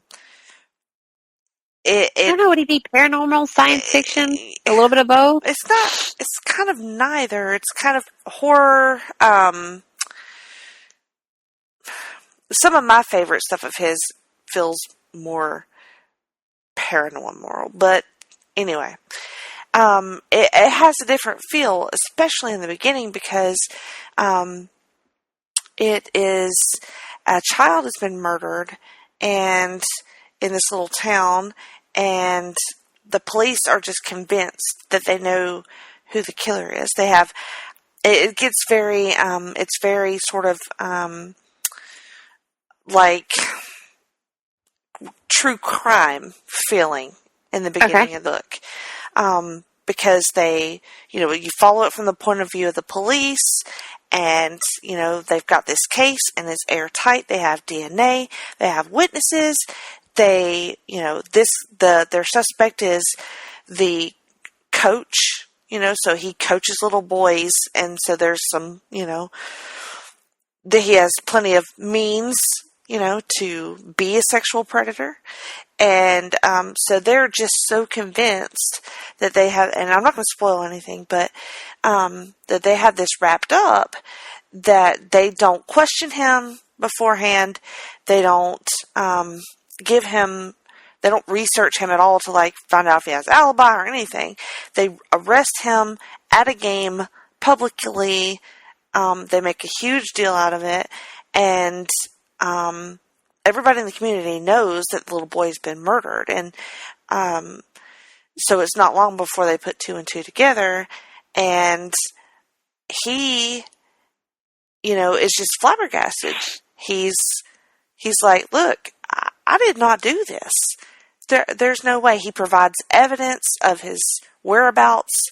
There's just, there's overwhelming evidence. They truly just jumped to conclusions because of the evidence they had. And that's what the fascination is, because the cops' evidence is airtight.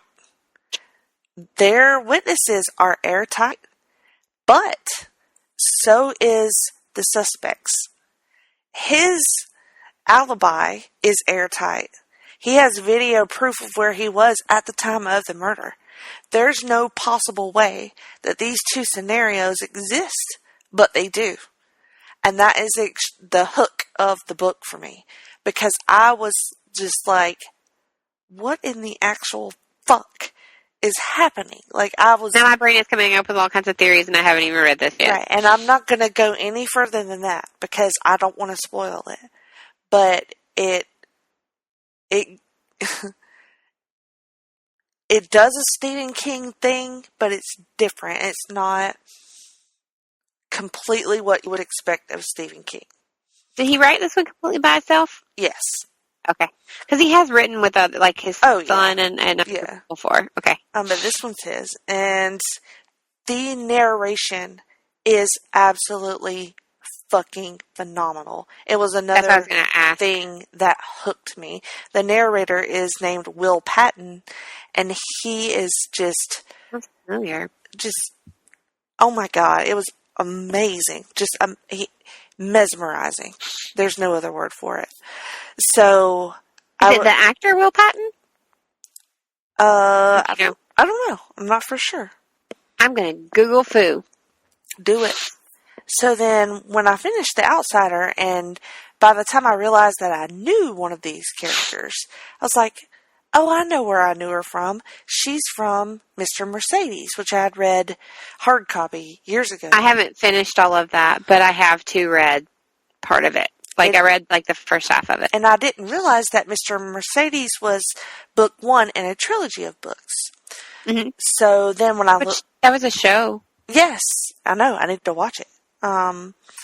So when I went back and I realized that the second and the third book, which are called Finders, Keepers, and End of Watch, were both narrated by Will Patton.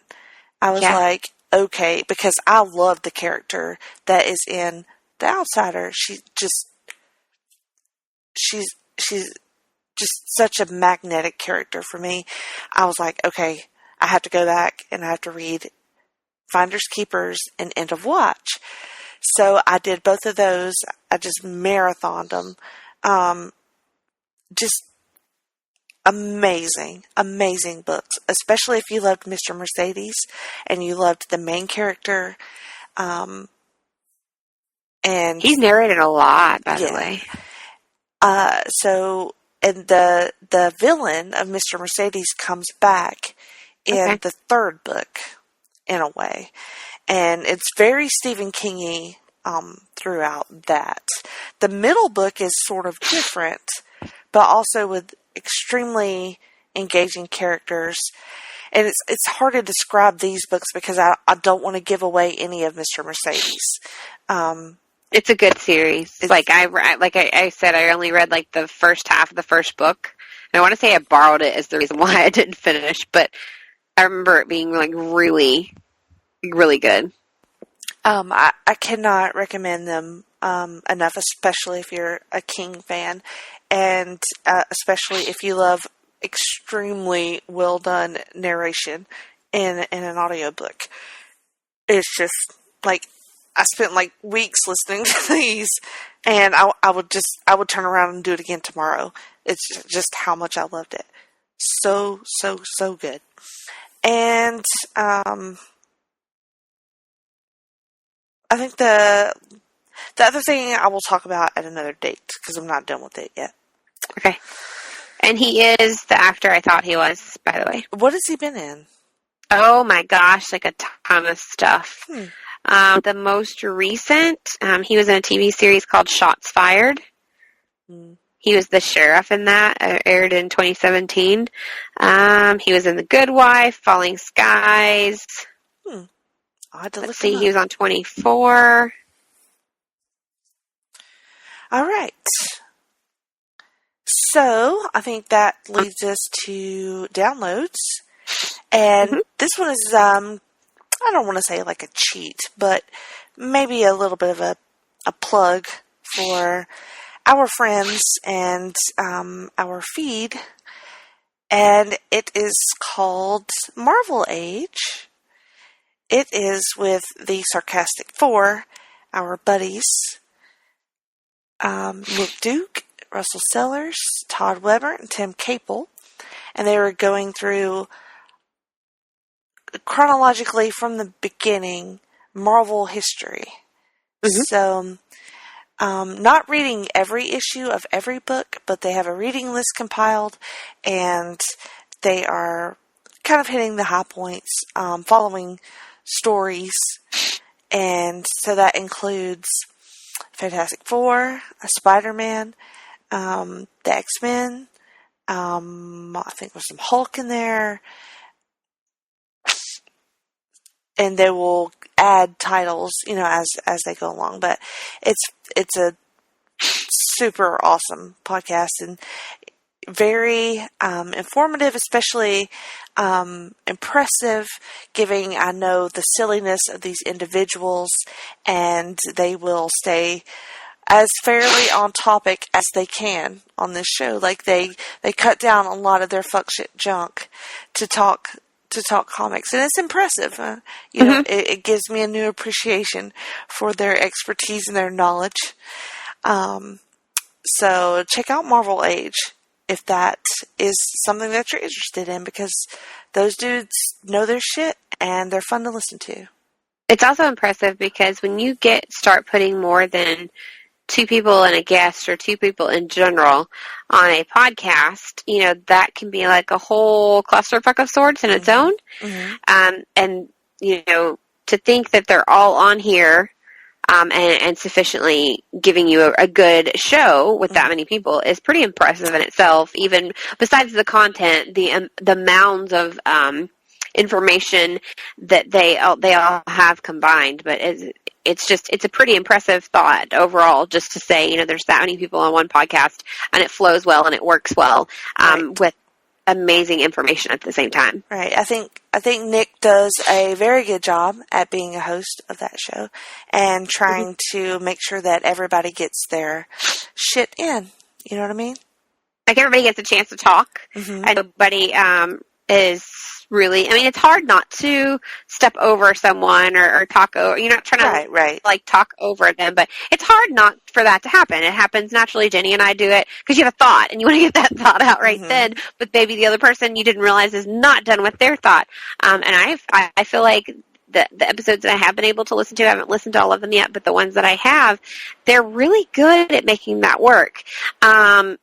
And I don't feel like it's an editing thing. Like, I think they have they flow. They know how to flow well together. Yes. And be, informative and interesting and funny all at the same time. But like you said, cutting back some of that they would then have on their, because all of them have their own podcasts. So then they kind of do all that stuff on their own perspective podcast and leave that moment as a moment to teach and discuss and maybe even gain new people to our world of comics and talk about comics that maybe others have never been privy to as well. Right. And I think that I think they've had maybe 5 or 6 shows by now, and I think so. Already, I think, pretty influential on people who maybe have never read comics before. This is a good place to start. You can follow the reading list and you can follow the podcast, and I think it would help. If you're wanting to get in on it, this is a perfect place to start. And you can find Marvel Age on Place to Be Nation. Pop! Where we have a veritable heaven. We do have a veritable heaven. Heaven.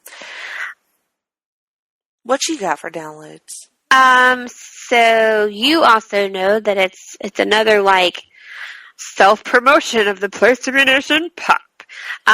Because I've kind of gotten addicted and maybe a little fangirlish. Sorry, I did. Oh, Lord. I know. But we have another Marvel podcast masterclass. And what I kind of really dig about this one is, while there are just 2 people every episode, like you and I, it's been more, and then he always has a guest. And I think because I know all the guests and I really enjoy what they have to say, and their knowledge, I don't know, that's kind of, honestly, that's one of the reasons I even started the show. Episode 1 is Russell, isn't it? And then 2 is Tim. Mm-hmm. So it's everybody so far. I'm sure at some point he's going to have to get guests from elsewhere. We're not going to know these people. Well, I think the point of the show is it's a reaction show to Marvel Age. So. Right. Well, no, there's isn't that a different show all entirely? Marvel Age Reaction, Marvel Age Masterclass, and then Marvel Age... No, Marvel Age Masterclass is the reaction show to Marvel Age. So, it will be Ben and one of the boys on all of his episodes, from what I understand. Okay. I really like the show. I still have some more. I am ready for... I think it's Todd's episode is where I'm ready for. So I'm ready to listen to Todd, which is a part 1 and a part 2. But Ben is a former Marvel staffer, so for me, he just presents a different kind of information than, and it's not that I don't want anybody to think that I'm saying our boys don't. Our boys have amazing information. It's just a different kind of information or a different angle for the information. That's what I'm trying to say. It's a different angle of the information, and they take like kind of a deeper dive into the year previously highlighted in the Marvel Age podcast. And I don't know. I just kind of really enjoy listening to it. It's kind of funny.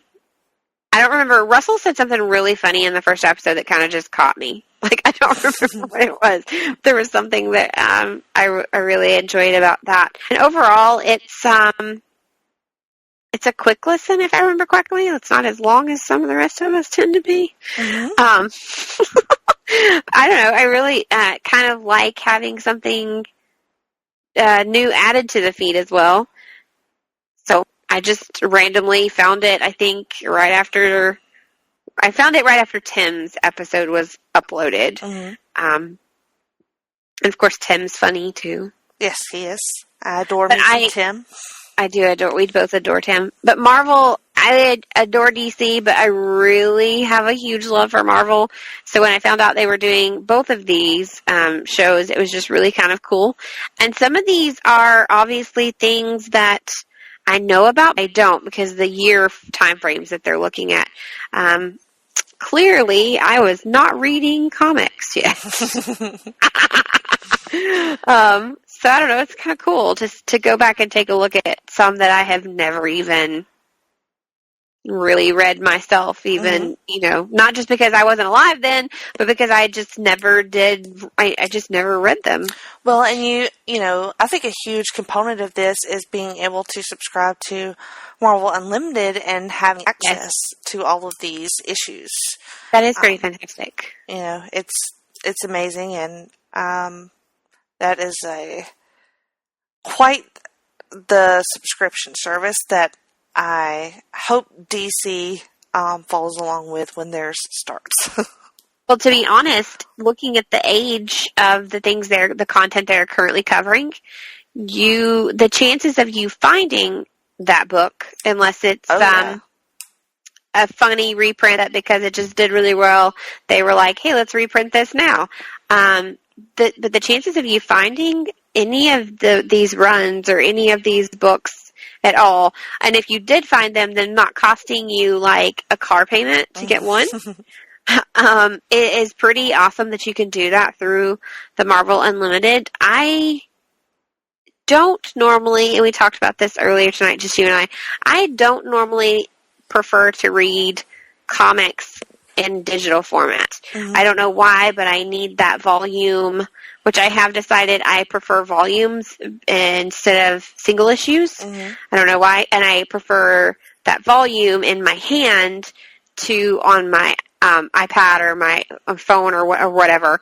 But the fact that you have the ability to read it, even if it is in a manner that you wouldn't prefer to read it in, is pretty phenomenal. Mm-hmm. So that's the time where I'll give in and be like, okay, I'll read it on my tablet. I mean, otherwise I would not be able to read it anyway. Right. All right, so check out Marvel Age and Marvel Age Masterclass on the Pop feed, and give them a listen, shout them out, let them know that you like what they're doing. The tweets. Yeah, they do.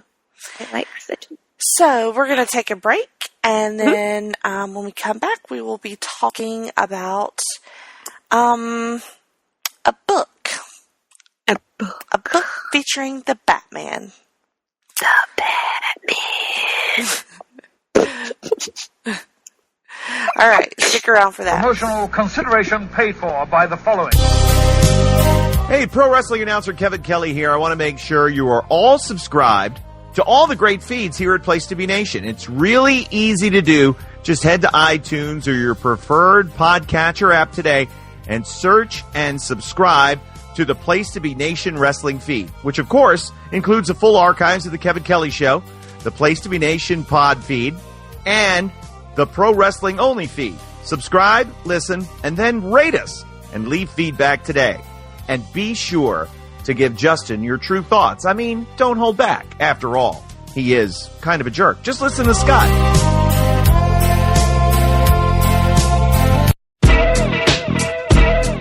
Place to Be Nation's JT Rosero and Chad Campbell here. We want to let you know that we have a ton of great podcasts available to you on iTunes, Stitcher, Google Play, and PlaceToBeNation.com. We offer them to you on two great feeds. On the Place to Be Nation Wrestling feed, we bring you the Mothership, the Place to Be podcast, along with Main Event, Survey Says, the Monday Night Wars, and our monthly pay-per-view reaction show, as well as Jeff Learns Wrestling. In addition to these full-length shows, we also deliver special network podcasts and pod blasts on topics old and new. Over on the Pro Wrestling Only feed, we dive deep inside the wrestling business with a stacked army of experts leading the way. The feed features potpourri shows such as This Week in Wrestling, Greetings from Allentown, Match of the Week podcast, and the Military Industrial Suplex. We also have shows that focus intently on certain topics like Through the Years, Worldcast, Strong Style History, Strong Style Story, and Mount Olympus. Plus, the feed has the full archives of legendary shows like Titans of Wrestling, Where the Big Boys Play, Letters from Center Stage, and Letters from Kayfabe, plus much more. And on our very popular Place to Be Nation Pop podcast feed, we offer such great shows as Talkin' Pop, the Glenn Butler Podcast Hour Spectacular, NBA Team, PTBN Play, Sunday Groove, Breaking Balls, and Lucha Undead. As well as a veritable podcast heaven for comics fans. With the hard-traveling fanboys, Sellers Points, Todd Weber's Conversations, Geek and Sassy, and Marvel Age Podcasts. You can find all of these current shows, plus archives of our past podcasts, including The Kevin Kelly Show, as well by subscribing to both feeds on iTunes. And while there, be sure to rate and leave feedback today. All these shows, plus others, available at PlayStation.com, where we cover pro wrestling, sports, movies, comics, plus in-depth stretch projects and more. Be sure to support our site by using PlayStation.com/Amazon when doing your online shopping, and download our free PTB Vintage Vault Refresh ebooks via the links on our site. We also want to thank our friends at Boneheads Wing Bar in West Warwick, Rhode Island, and Fall River, Massachusetts, and ahistoryofwrestling.com. Be sure to follow us on Facebook, Twitter, Instagram, and Tumblr as well. PlayStationNation.com, the only place to be in your pop culture world.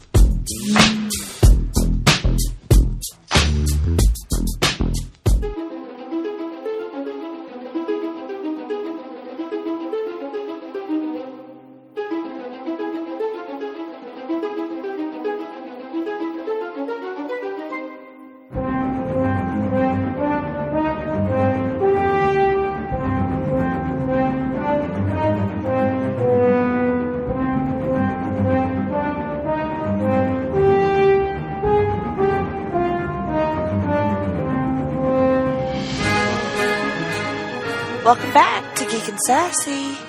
Hopefully you have made it this far. Because we had a lot of stuff to catch up on. What can I say? You haven't listened to us for a while, so, just calm your tits.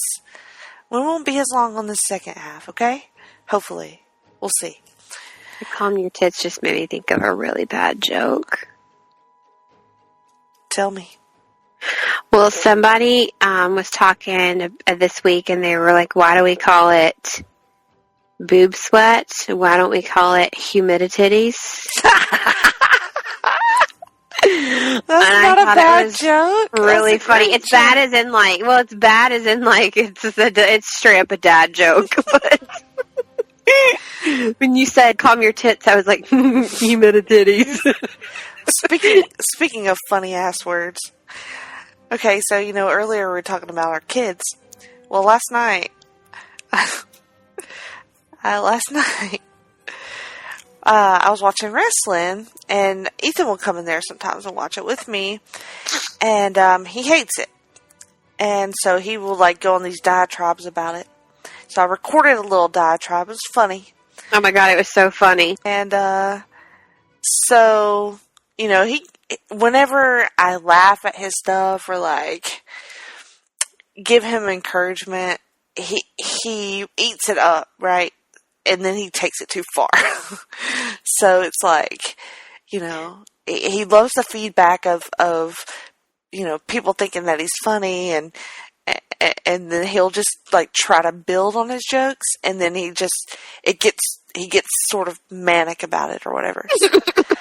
Which, he might get that from me, especially people like loving when people think you're funny. Anyway, so I do love when people think I'm funny. right? It's like a thing. Like most people are like that, but he always just takes it one step too far to where it kind of you're like, all right, it's not funny anymore, and then like you feel bad for saying that. But anyway, so then he busts out with this word, and he said, "Cunter snappers" is what he said. Cunter snappers.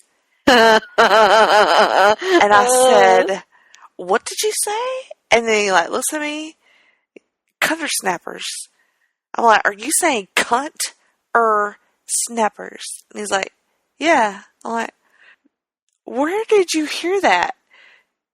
Did you come up with that?" And he claims he did. Now, he watches a lot of YouTube. So I'm like, "You didn't hear that anywhere?" Like, well, I was wondering if it was he heard it in reference to Benedict Cumberbatch. See, now I'm going to say his name wrong. I say his name right every time. I was wondering if he heard it in reference to Benedict Cumberbatch, because, you know, there's all the jokes when people try to say his name, and they're like, Cumbert Twaffle, Cumbert Cunster Snap, like, they say all kinds of, like, funny shit. That's viable, but he swore to me he came up with that word, and so that is now my new favorite word, and one of the official words of Geek and Sassy. Kind of the other one that we have that we like so much, fuck twat. Yeah. That may have been brought to you by Miranda having a really bad day. So anyway, something that may or may not be a cunter snapper is this book that we're going to talk about. Cunter snapper. Oh my God, sorry. And it is called Batman, the Doom That Came to Gotham. Dun, dun, dun. I forget how we came upon this. So I want to say when we were looking, we were in one of those like 3 a.m. Amazon searches after we had recorded like a 3-hour episode. We were like, let's look up Elseworlds and what else do we see? Right. And why are all my sentences tonight having double words? That's how you say it, but it sounds dumb. I think it was when we were doing that, when we looked up the Elseworlds, when several months ago when we talked about Gotham by Gaslight. Before we actually talked about it, you and I were researching things, right. And we looked up Gotham by Gaslight. But there was a book that you had read that had 2 stories in it. Yes, that was Gotham by Gaslight. Okay, yeah. So when you read that initially, and then we did the movie. started, yeah, right. But we started. Remember, the reason that we started looking up other things is because you had read that, right? And we were like, excuse me, got the hiccups because I decided to eat caramel with ice cream during our break. But you looked that up, and somehow it led us to, because when Amazon leads you to one thing, they lead you to another thing and another thing. Right. And I want to say that's how we found this. And we were like, ooh, that could be good. That sounds different. Right. Yes, that's what it was. And if you want, I can read, the overall, I don't give anything away, please buy me synopsis. Well, I feel like we're going to probably spoil it, I mean... Oh, we're going to, but I'm saying, before we actually... Yeah, Oh, that's why, because it is part of the DC Elseworlds. Right, yeah, it's an imprint. Okay. Yeah. Yeah, go ahead and do that. All right. Because I realized, we've only done that on a few occasions, and we should probably do that. Mm-hmm. Okay, so the description that you are given to try to get you to purchase The Doom That Came to Gotham. Dun, dun, dun.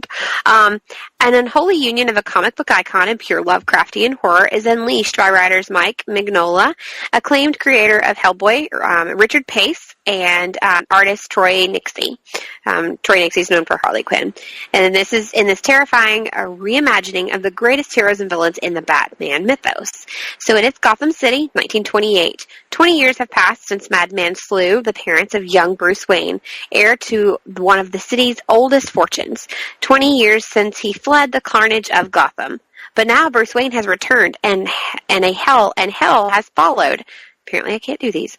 A terrible thing from beyond space and time has awakened. The lurker on the threshold has called its faithful servants immortal sorcerers, reptile men, beings of eldritch, cold, and fungal horror to feed our world into its gaping maw.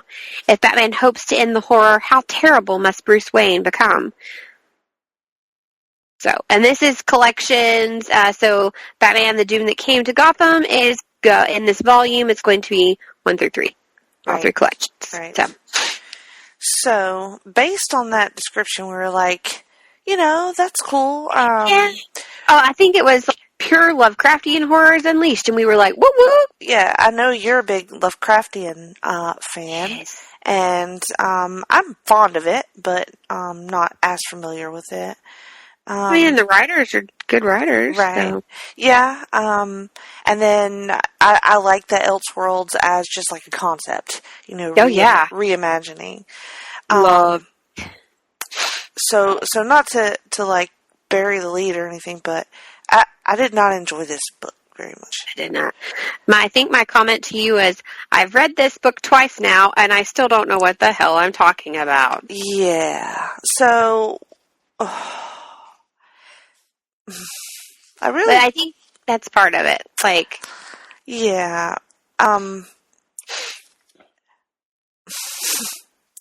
Well, in being a different time setting, obviously it opens in the year 1928, just like it said, which is automatically vastly different from what we know. Right, and then it does this thing where they're in the Arctic Circle. Mm-hmm. Antarctica, actually. Cape Victoria and Antarctica. So Bruce's ship comes upon a ship. Well, they're doing like a search and rescue type thing, right? Mm-hmm. And there's just a lot of like, it's confusing. Like the dialogue is awful. It's really bad. To the point where you're like, what are they even fucking saying? I understood from the pictures that we were probably talking about the penguin. Right. And they say Cobblepot, so like They do. It says Cobblepot is that you, but like even before then, because your eye naturally glances at the pictures beforehand. Mm-hmm. And remember, before he says Cobblepot, there's a penguin on the on the book thing that he finds there out in the frozen tundra. Right. And which, by the way, I'm pretty sure that's supposed to maybe be Cthulhu. Do you think so? That giant thing that he's ticking at behind the glass. With all the tentacles. It's Cthulhu. Is that not the lurker? Right, but it's Lovecraftian, so it's like their version of Cthulhu. See, we've already like gone into the weeds and like, you know what I'm saying? Like, this book starts... Right, but that's what I'm saying. That's literally the next page, though. Right. So, like... This book I was just side noting, like, out. I think that... My first thought was like, oh, that's Cthulhu. Because that's where Miranda's brain goes. So, anyway, they see something odd in Antarctica. And they interact with people, and the thing is coming. There's this warning of something that is out to get them, or whatever. So anyway, Bruce goes back to Gotham City, and he has Dick with him, and Tim. And Jason. They're all on the boat with them. And obviously, there's an Alfred. Right. Alfred, not on the boat with him, though. No, but I'm just saying, right. Like, yes, there's an Alfred. Right. And things get muddier because the artwork is... It has. Sorry, Troy Nixie. I don't really care for your artwork in this book. The faces are awful. Like, oh my God. To the point it's like where it's distorted. Yes. Like who's that man coming through the door? Like, you don't even know that that's Bruce Wayne. No, I'm like, is that a smushed Abraham Lincoln? Yes. It looks awful. It's awful. Now, some of the scenery looks okay, but when it comes to faces, it's just bad. I do kind of like that scene that's, like, right now, I think, where it's, like, a whole page and showing you, like, Gotham City in 1928. Right, yeah. And off the harbor. Like, right. That's kind of cool. Mm-hmm. But overall, I don't know about this. It's very sharp. Does that make sense? Like, parts of it is mushed and smushed. Right. Like, you beat the shit out of somebody and then drew their face. And then the other parts are just very, very sharp, angle-wise. And something else that is done throughout the book is characters will have question mark bubbles.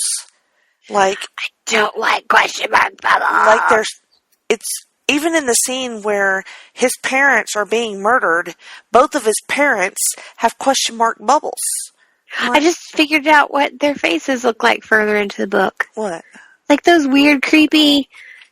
Remember they were trying to scare you when you were a kid, and they would do like the face melt thing. Mm-hmm. Yeah, melty. The face, or the one where that person could like move their face around and like yeah. I love how I do these animations. Like you guys can really see me. But I know what you mean. Mushy, melty faces. Mm-hmm. It's just weird. It's not good.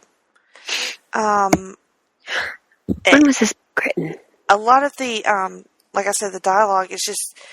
It's not how people speak, not even in 1928. No. None of it sounds like anything that flows when you're trying to read it. And then especially... okay, so I don't want to, like, get that far ahead, but... So they dock, and they leave Jason on board the boat, and then... Which, why? I don't remember that being discussed, whatever. He just, like, makes sure everybody comes on board. And, because they had found somebody frozen in the ice. That's what they found. And, they kept him on the boat. And so that's why he leaves Jason behind. And so they're like, okay,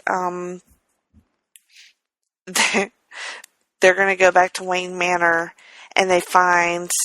a body tied up, a dead body tied up. Like, as soon as he gets back, there's a dead body tied up in his house. Like, what the hell? I'm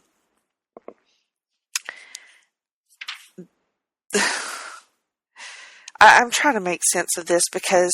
It's 176 pages of Miranda and Jenny being utterly confused because they're not sure what this nonsensical shit is they are reading.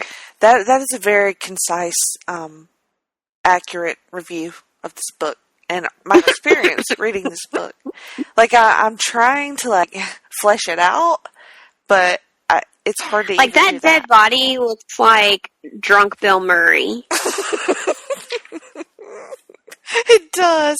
I'm seeing shit in these pictures. Like, the first picture of Bruce Wayne, I'm like, somebody beat the shit out of Abraham Lincoln, and now he's walking to a door. Oh, my God, there's drunk Bill Murray. And sometimes their eyes are just black. Like, they're not even filled in with, like, eyes. Like the weird demon child face that young Bruce taken? Yes. What the fuck? So then they get this demon thing that busts in on them after they find the dead body. And, you know... Bruce Wayne must die, and through death become himself. Beware, does come alive again. The little bubble that, like, I don't know why I giggled for, like, ever at this one, but it's like when the thing is coming in or whatever, when the fire comes out. The guy in the bottom corner, which... I don't remember which one of them it is now.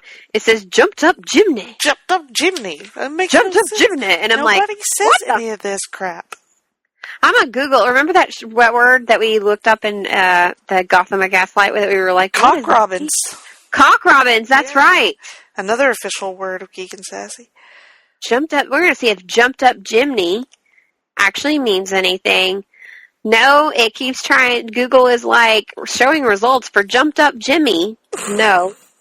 It very clearly on this page says Jiminy.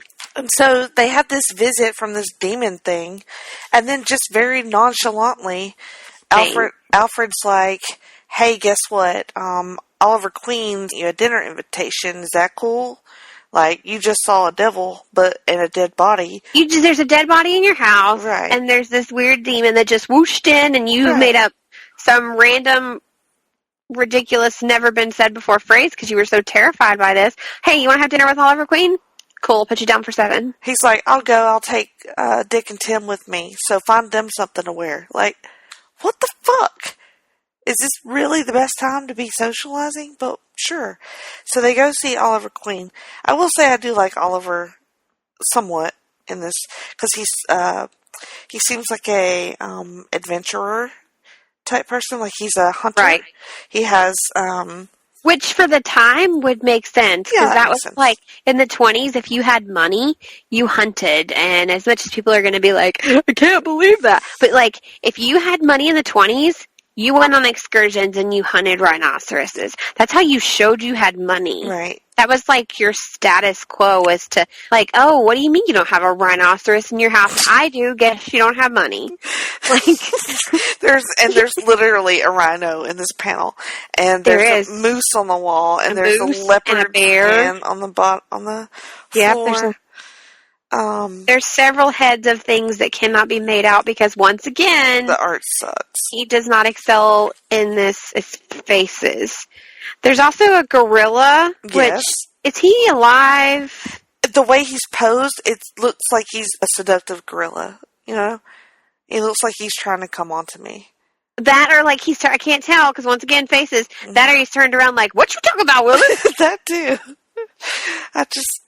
Yeah. And then Bruce looks sort of like Dean Martin a little bit. Once again, but maybe hitting the face with the bat. Right, yeah. Or like Joe DiMaggio? I don't know. Lots of names for these faces. And so they talk about, they name drop all these Batman villains. Oh my right? god, so many. And, They talk about Harvey Dent, Dent, and Mayor. they talk about, Langstrom, Kirk Langstrom. Mm-hmm. And, you're supposed to, I guess, pop for all these villain names, but it just That'd be fine if it weren't like... Oh my god, I'm looking at this picture right now, and I'm sorry, it looks like one eye's going to the right, one eye's going up to the left. But yeah, like name dropping for like getting just them in to plug there. them in there, Right, yeah. just to make sure we touch all our bases, I guess. And then, so, Bruce puts on his god-awful Batman suit. Well, it is 1928, but I just really had hopes for there's a chance to have a super awesome steampunk Batman. Exactly. Like you have everything tossed in your lap and handed to you on a silver platter to present the world with the most badass steampunk Batman, and you've given me a blob in the sky that may be a ghost. He's wrinkled. None of it fits. He has this terrible belt. Even his bat ears look crooked and floppy. His bat ears look like a Boston Terrier's ears. Yeah, it's just not... They're too tiny for his head, and they're kind of like lopsided. They're straight up, but like one goes back further. It's like when you go get your ears pierced, and they like do one higher than they do the other. And then this character, instead of a question bubble, he has an exclamation point bubble. A giant exclamation point.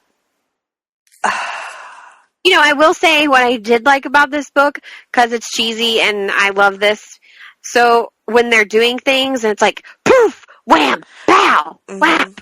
Because it made me think of like the old Batman that is like mine and Caden's favorite. Like the old school.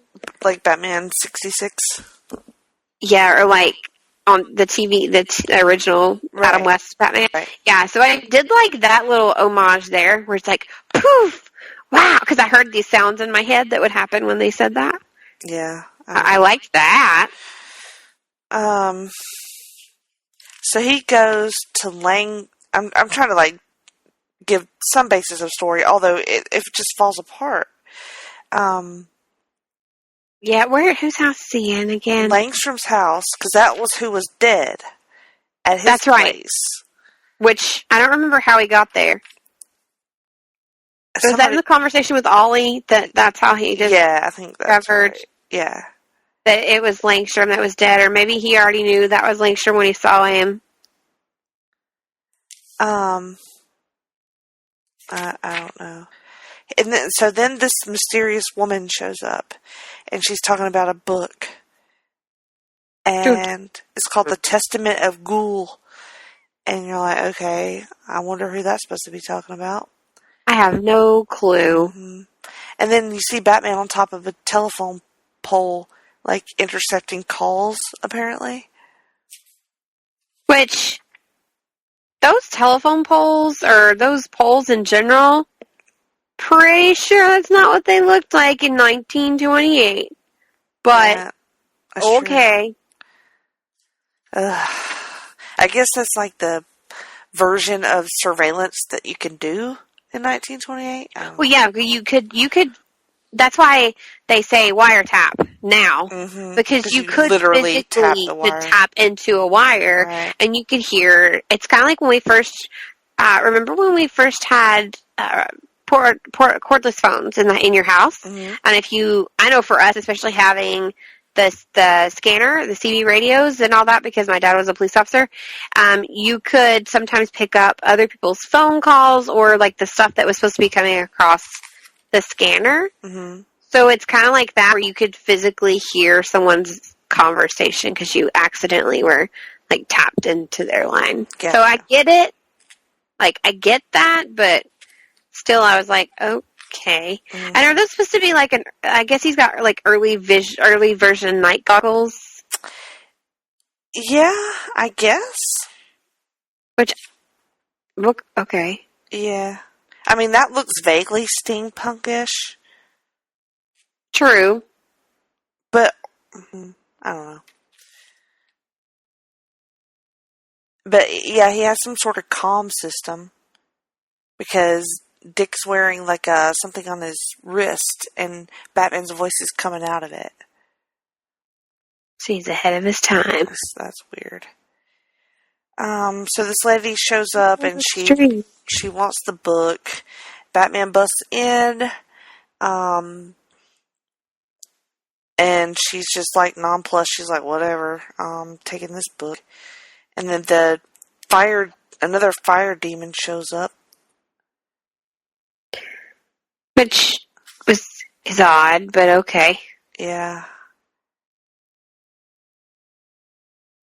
And then, like, the fire demon tells him what to do. I think so.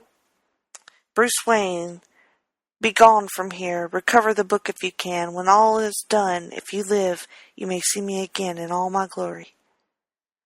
Okay. So she sashays off with this stupid book. And her face has been covered, which, by the way, faces are badly drawn anyway, so it's not like... But yeah, her face has been covered this whole time, so obviously... And then Batman has a gun. Which, once again, tell you right now, as someone who owns a gun, that is just not 1928 technology that he is holding in his hand. No, it looks so odd. And it's even on the cover. It looks so weird. I think that's part of the problem with me for this book, is that there are several things that don't hold up to the timeline. Right. And that's like the friggin' least of my worries on this book. Well, it is, but it is annoying. I'm bothered by this. Yes, I said bothered. Bothered. I am bothered. I'm beyond bothered. I'm annoyed. Just, yeah. So all throughout the book, you know, different characters will say, like, the thing is coming, the thing is coming. Right. They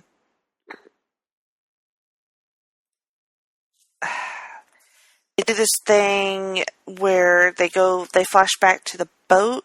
Mm-hmm. To the ship there. Right, and then something... Which you knew that was coming when he left somebody on board. Right. Like,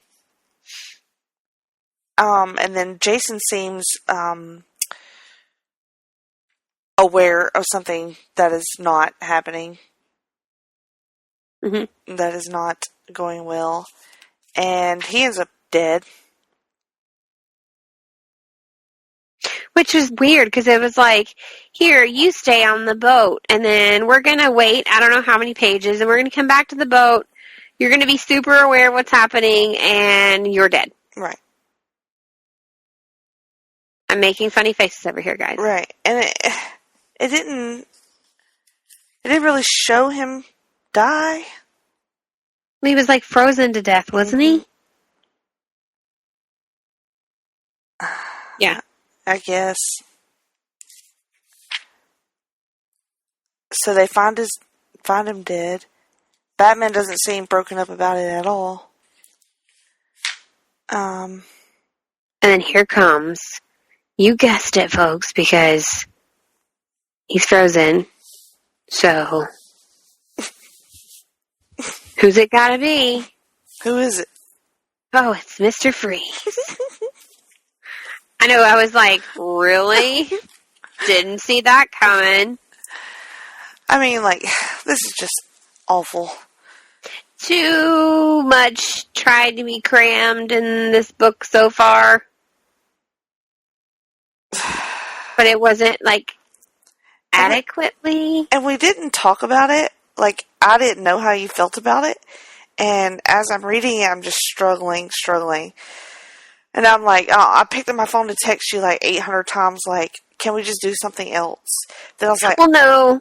Then I was like, I don't know if she likes it or not. And if she does like it, maybe that would be interesting to, like, debate it. So I'm like, okay. I mean, I had parts I did like. Right. So, I didn't want to, like, tell you, hey, let's not review this because I don't like it. Because I think it's... I wish you would have. It would have saved me a lot of time and effort reading this fucking bullshit. Yes and no. So my whole theory on reviewing a book is both people may really love it, both people may really hate it, or you may have one that likes it or hates it. But there's going to be things that, like, you didn't bother you or you didn't care about that bother me, and vice versa. Kind of like me being like, what is gun? No, doesn't work for me. And you're like, yeah, it's not even what I was worried about. Like, you know? Yeah. I just prefer to talk about shit that I like. But, you know, at least it'll save somebody from picking this shit up. Here's the thing. I love the concept. I obviously love the characters. You and I both do, or we would not continue to return to Batman every time we get a chance. Mm-hmm. So the concept is great. The characters are great because they're already there for you.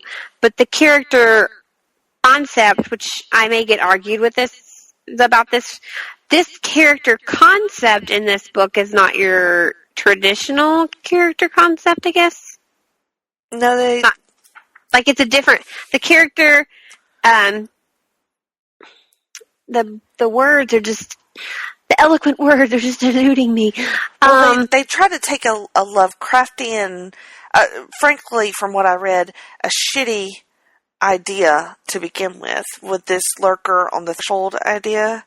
Which it was poorly executed. Right. Well, it came from, like, a book of short stories that were not very good to begin with. So it just didn't work. Like I can't even tell you what happened in this book, and I'm looking at it. I'm looking at it, and I've read it twice. Struggling, and that's just not a good sign. Maybe it's us. Maybe our brains just are not comprehending this. No, I wanted this to happen. Right. I truly wanted this to happen, but... Because it goes on to resurrecting Ra's al Ghul and because his daughter resurrects him with the testament of Ghoul. Right. And Which makes sense. Okay, sure. It's like his little grimoire thing. You need it to resurrect him. Okay, gotcha. yeah, and then it's not very well drawn, and it's very expository because she tells the whole story of Roz. But, oddly enough, the expository dialogue in this section of the book helped because I was like, look, at least she's flat out telling me what's happening right now. Right. And as much as I normally do not like that, I actually found it helpful. And that's also not a good sign when you're leaning on the exposition to like get you through it to try to understand what's happening. This is also not a good sign about the writing.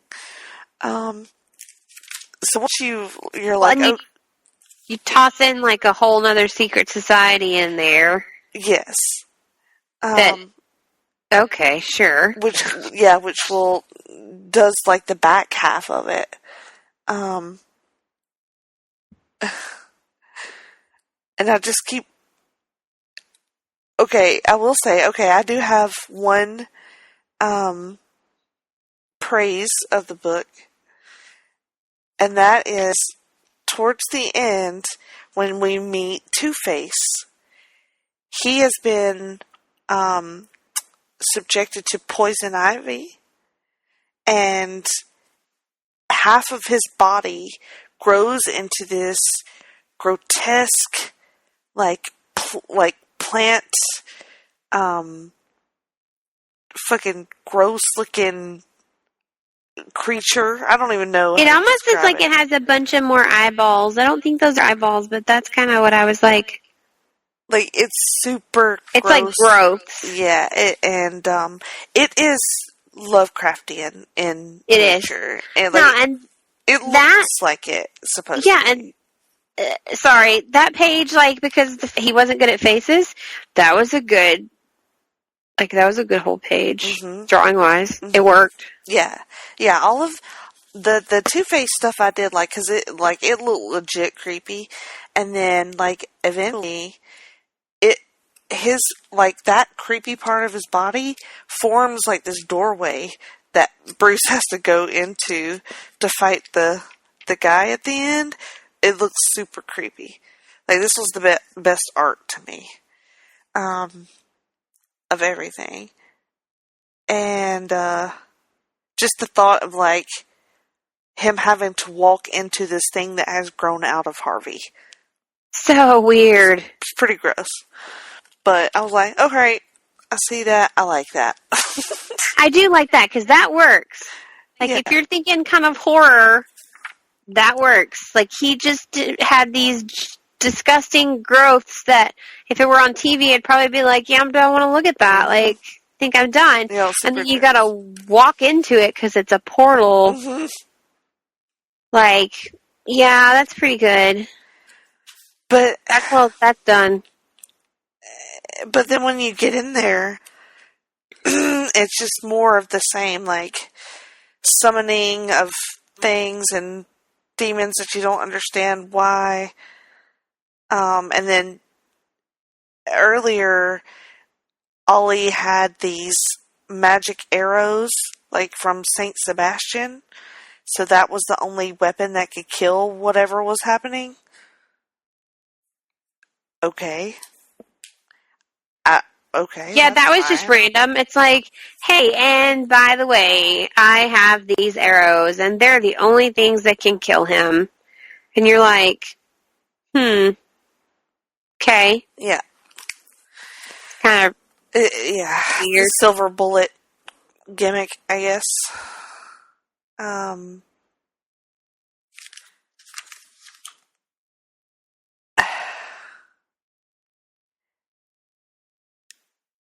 Yeah. Like, I feel like we're doing, like, a bad job, but I hope people realize it's not from lack of trying to, like... I literally tried to read this book twice. As a matter of fact, I did read it twice. I read the whole thing twice. It's just what happens when you review something that sucks, ass. Well, see, the first time I read it, I was on all that medication because when we first were going to do this, I read it. You hadn't read it yet. No. Like, we got behind. So I read it, but I was sick in April after coming home from Wisconsin. Mm-hmm. And I was like, the first time, I don't remember my opinion on it. But when you have strep and flu, things get a little murky. So I was like, okay, I'm going to read it again, because one, it's been a while, and two, like, I don't truly remember how I felt about this book. I feel like this book gave you the flu and also strep throat. Does that feel accurate? Well, I would say that if it hadn't been confirmed, I got it from the airplane, and then I read this book while on medication because I had those things. Mm. But it sure didn't make my miserable life at that moment any better. I bet not. Or maybe you were fucked up from the drugs and you were totally into this. I may have been, because like I told you, I genuinely did not remember how I felt about it. Looking at this weird bat nose on this creature is telling me I probably was so fucked up that I was like, yeah, right on, you need a nose job. I can't imagine reading this when I'm high. I would just... Well, you have to remember how many drugs I can't take because I'm allergic to codeine. So Yeah. I'm like, not entirely high. I'm just like in that glazed state of like, I need sleep and I'm running a fever of 103. So I'm pretty sure, because it's all coming back to me now. I'm like, oh yeah, I remember that weird face on that creature. Okay, so in conclusion, Batman turns into an actual bat. Which I'm okay with. Because he is Batman. I was waiting for it to happen at some point. Yeah, I mean, I guess, why the fuck not, you know? You've already done all this other shit. But he looks real gross. Like, real gross. He fits well with that weird demon door he went through, that the wart growths out of. What's his name? Which, by the way, on the cover, now that I look at it, do you know this whole time I thought that was just a head sitting on like a platter thing, and I now realize that's fucking Mr. Freeze? Yeah.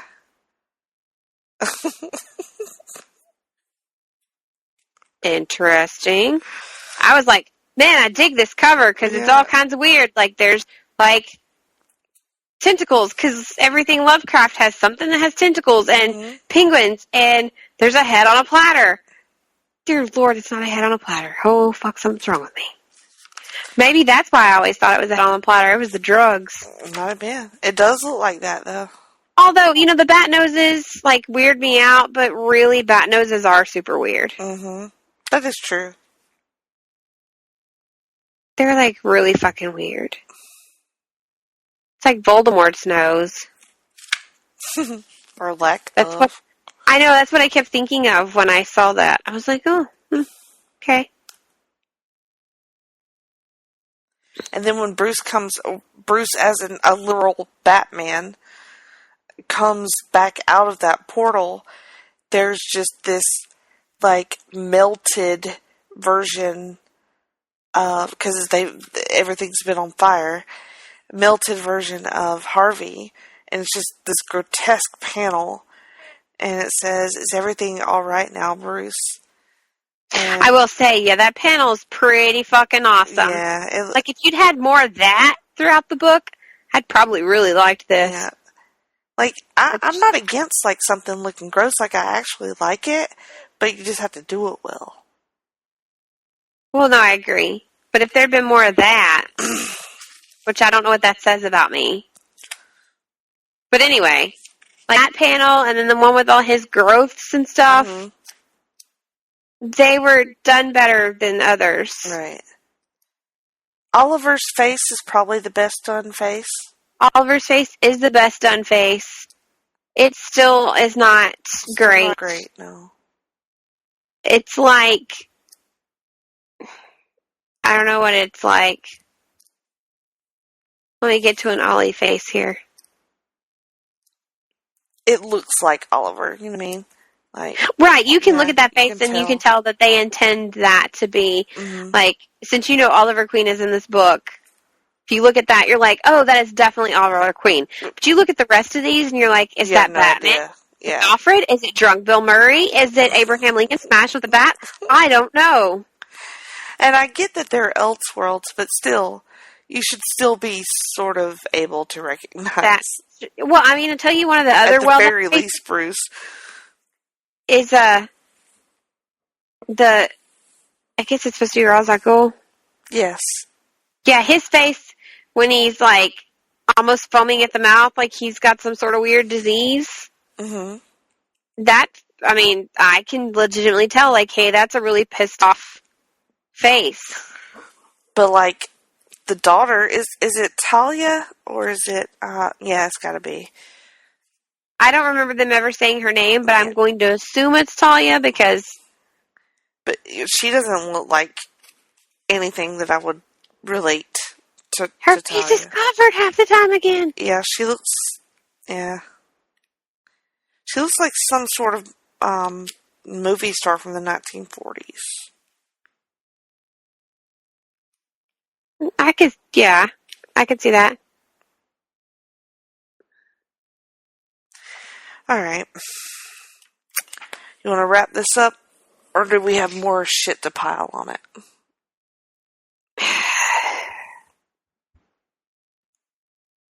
The page where the boom and everything's on fire. Mm-hmm. It's done pretty well. Do you get the feeling that, I guess they said Bruce died in the fire, and that's why he's not around? Because I don't get the feeling he can change back to Bruce from his bat form. Right. Oh, because it says, at the end, it says, Mr. Wayne was, quote, injured in the fire. He has withdrawn from public life. Well, because now you look like a giant bat, which you're now man bat. Yeah. I mean, yeah. That is the only problem I truly have with Batman turning into a bat, is that essentially he's now man bat. Right. Which may confuse some people, but that's a thing. It's a thing. real. Yeah. I'm not making this shit up. Man bat is a real one. But yeah, because Tim Drake is the acting head of Wayne Foundation now. Right. Which... He's a child still, but child. Sure, let's do that. It has a grown-up's weird face. Super creepy there. I think Dick died somewhere in there too. I feel like he was killed at some point. Oh yeah, because that's the Batman as a bat on the very end. Mm-hmm. Because he says, "And God help you all if ever again have need of me." Mm-hmm. So is he like a weird bad guy now?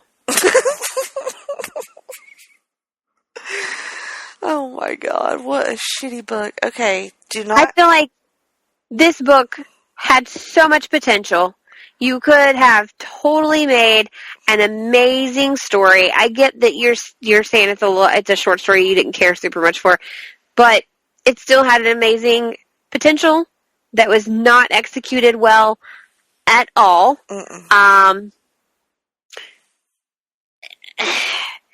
It's Lovecraft, so I was thinking to myself, how do you get this wrong? Oh, you can horribly get this wrong. Mm-hmm. I you know what? Maybe the story would have been better if the art was better. At the very least, I mean, sure. I mean, the story's not going to be any better, but at least it would look better. Well, I mean, it's kind of like us getting all excited about narrators earlier. So, narrator can make or break a book. When you're reading a graphic novel or a comic book, or the art can really jack up what you're reading. Yeah. And let me just say, I feel really bad shitting on Troy Nixie because I am familiar with some of his other art, and it does not suck. And also, I did the digital version, and so, like, in the back, and you got the printed, so I don't remember, there's, like, pencil drawings, concept. Yep. They're good. They're all right. Like, well, I mean, if you put these things side by side, you know, like, this is good, this is not. They're not the best, but you know what I'm saying? Like, this is good, this is not. This was just, I don't know at what point where the art fell flat. I mean, don't get me, most of the stuff that he does draw, because I've seen some things that he draws where he purposely does weird faces. So I'm wondering if he's just a weird face guy, and maybe there are fans of his out there that are going to be like, you just don't understand the concept that he was trying to convey. You are right, fan. You are right. I don't think that in this instance, with his penciling or drawing ability, that maybe he was the best choice for this project. What have you seen of his that is good? Well, I looked up some of his things when I first started reading this, and he does do a lot of, like, very kind of horror-tastic different things. And there was a book that I am not familiar with. I have never read before at all. But he did some writing and maybe even some artistry work where I did kind of dig the art. Wasn't horrible, but if that makes sense. What was it? I think yeah. I had it put down here. The colors are okay. I think it's called Jenny Finn. I think it's another horror Lovecraftian style. And maybe that's why they chose him, is because... no, I'm saying maybe they chose him because he'd done that type. I don't know when that other book was, like, published or written. So maybe they picked him because of his ability to do that in other books. I don't know. I found a very Lovecraftian style picture that I believe belongs to him. It was from the Jenny Finn, and it's different. Don't know that it would be for everybody, but I really liked it, and I was like, oh, okay. That's cool. But, so I mean, if you research and look at some of his other work, it's not like... So he does do weird faces, but he did Vinegar Teeth, which I've never read. And that's what I was telling you, like, that long, weird face. Oh, yeah. But he does do a lot of Lovecraftian, or like the person's face is changing into tentacled something. And it's good art. So, just not sure... Yeah, so like his Jenny Finn stuff I've looked up, like I may have to read that, but that was good. Like, well done. All right. So in conclusion, I do not recommend this book. We do not. I mean, I don't know if that was clear during the last hour. But, well, we did. Last time we started giving thumbs up and deciding like how many thumbs up it gets. So it gets 2 thumbs down. I'll give it a sideways 1 thumb. So it's like not half up and it's not half down. This is like, is the glass half empty or half full? I give it half a thumb. Are you serious right now? I'm serious right now. I give you half a thumb because your concept was enough to draw me in. No. So I give you half a thumb, but you lost me, so you don't get the other thumb. You get no thumbs from Jenny. No. You can put your thumbs up your ass, because this book fucking sucked. It gets 0.5 thumbs out of 4 from Geek and Sassy. If you would like to spend the money on this book, then you may do so, but I feel like you were warned and can't get pissed when you're like, I want my money back. Or you can come dig it out of my fucking trash can, and it'll be free to you. Free! You heard that right. Free 1 volume of The Doom That Came to Gotham. All right. We can't even have a giveaway and be like, you've won this book, because I'm like, that would be like the shittiest thing that we could do to a listener. Just be like, you won this book. Now don't fucking read it. I have a joke that I can't say, and I really want to say it, but I'm not going to. Oh my god, just say it, because we are E for explicit, so it's not like we're it's just it's too inside baseball. Okay. Ah, gotcha. Makes sense. Okay. All right. So I've not considered my Nerd Eye candy person. Oh my god. This is so been, like, I've been ready for this. Let me think. You go while I think. Do the thing, though. How do you want me to do the thing this time? Like Lovecraftian style. Which, when you say Lovecraftian style, for some reason, do you know where my brain went?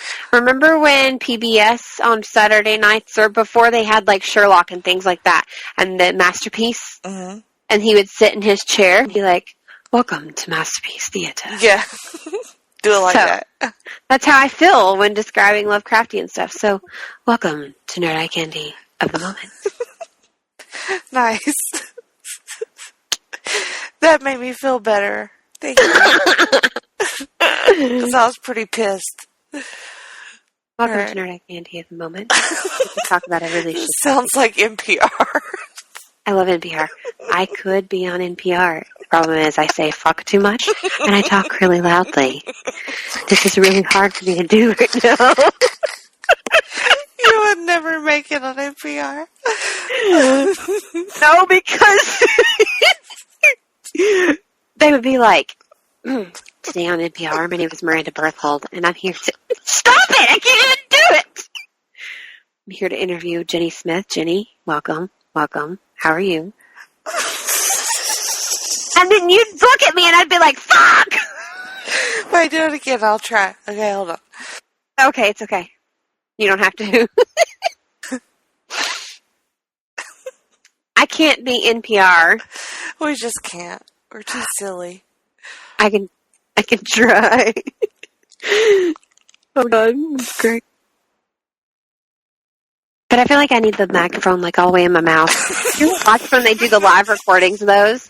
They're all up on the microphone like this. They're like, oh shit. You can always tell when they have like an intern or something, because out of nowhere they're like, welcome to NPR, what's today? And you're like, whoa, fuck, calm down! Uh-oh. Getting fired today. Oh shit. Oh, that was awesome.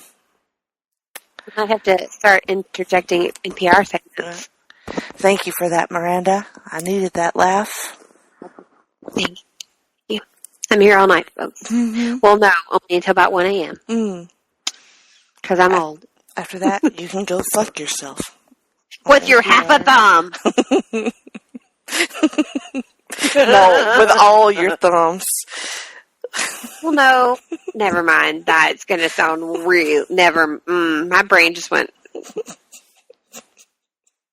Well, we told them to go fuck themselves, so I feel like with all their thumbs might give them some pleasure. Half a thumb ain't going to do shit for you. Well, I guess it depends on your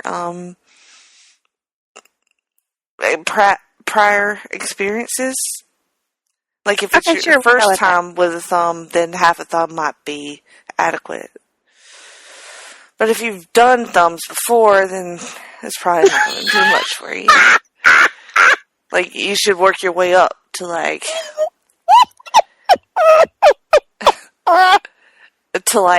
shit-covered speculums and stuff like that. Oh my god, that was so loud. Somebody just turned their volume completely down, and it's like, oh, I can't hear out of my ear now. That's why I can't be on NPR.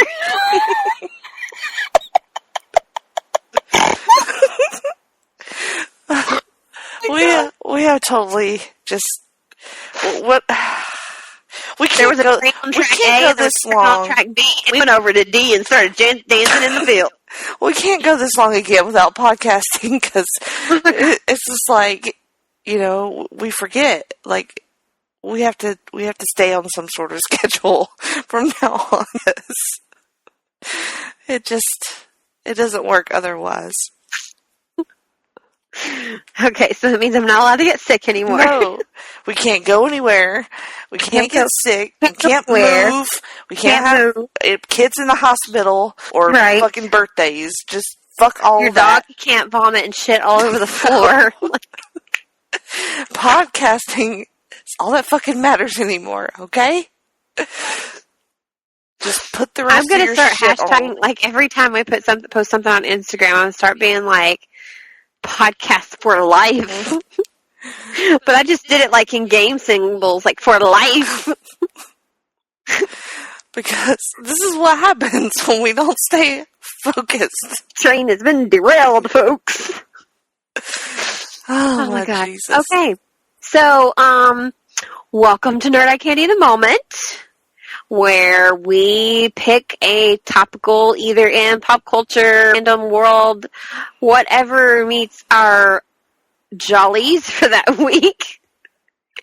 And we discuss why they are the hottest thing for us at the moment.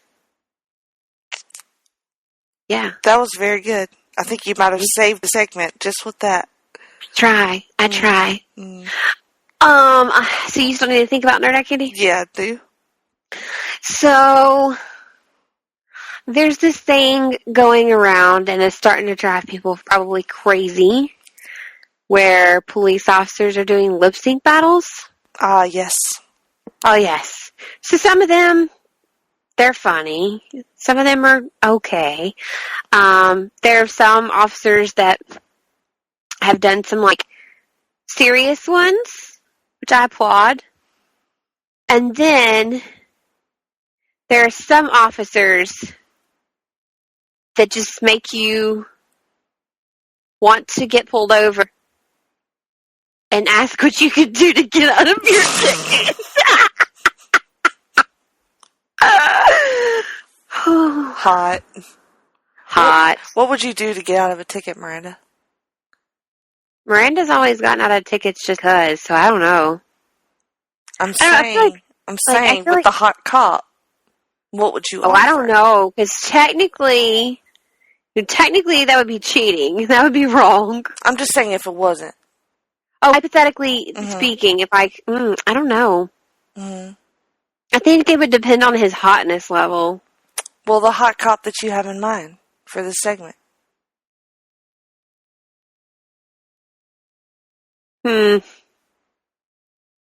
Well, I don't do thumb stuff, so no thumbs.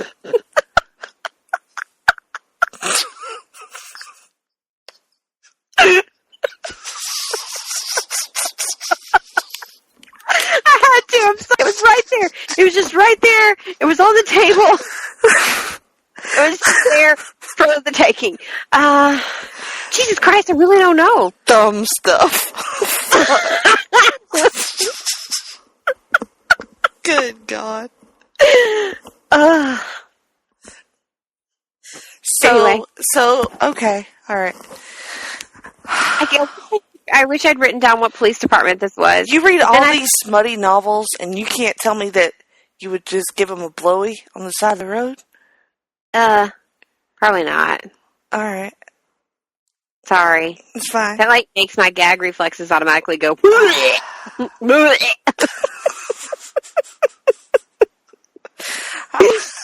A hand job. Yeah. Possibly. All right. Possibly. All right.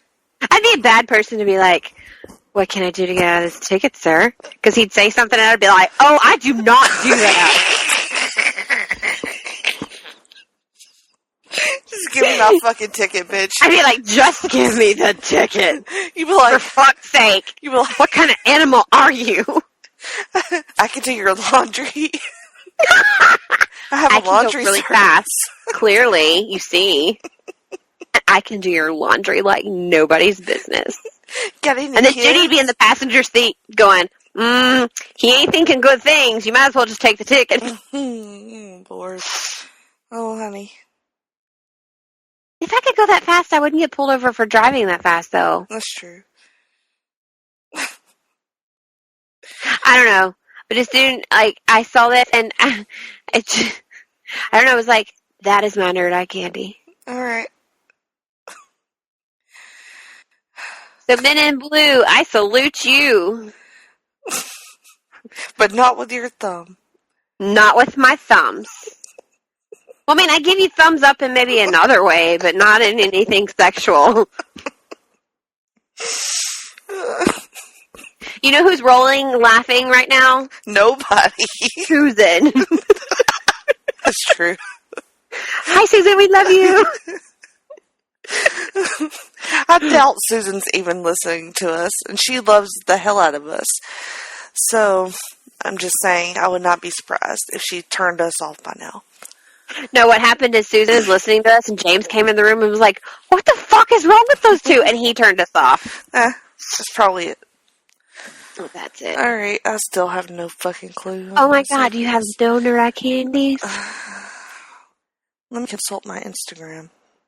Consult your Instagram, and while you consult your Instagram, I want to bring up a question that is going around crazily in the Heaving Bosoms group, the HBs. Mm-hmm. So Aaron and Melody ask all the HBs, like, who is the ultimate Chris? And obviously, they mean, like, Hemsworth, Pine, Pratt, or Evans.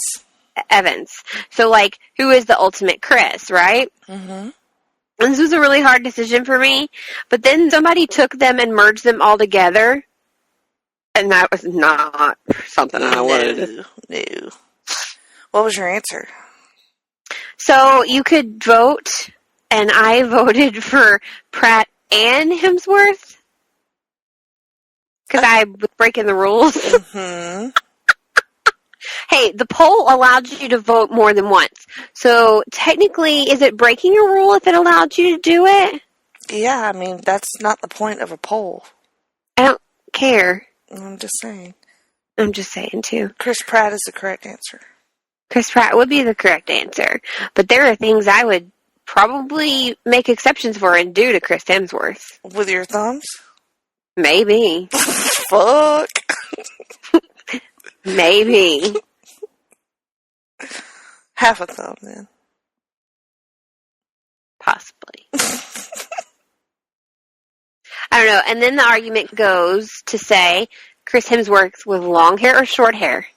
That's a big difference. That's two different people. Agreed. That's two different people. Let me just clarify. Chris Hemsworth with short hair. Short hair, yeah, probably. I think I'm the only one in the theater when Ragnarok cut his hair off. There were women that, like, audibly got upset. It's like, you could hear them when he had his hair cut. There were women that were like, no! And I was like, and then he comes out for the first time with like, his hair all cut off, and I went, oh, Lord. Yeah, it's like, once you see it, it works. It works. Yeah. And once again, it plays into the, I have a type. Yeah, this is true. I have a type. Have you thought of anything? I think I already named her one time. So I'm Which one? Katie Waltz from Legends. Yes, you did. Yeah, I was thinking that. Because I think I mentioned that, like, yeah, girls are pretty, but she's one that, like, I might make an exception for. Mm-hmm. And a lot, well, I don't want to get into it because I already named her. And I don't know why I'm having so much trouble. I think it's because I can't stop thinking about thumbs. That was pretty.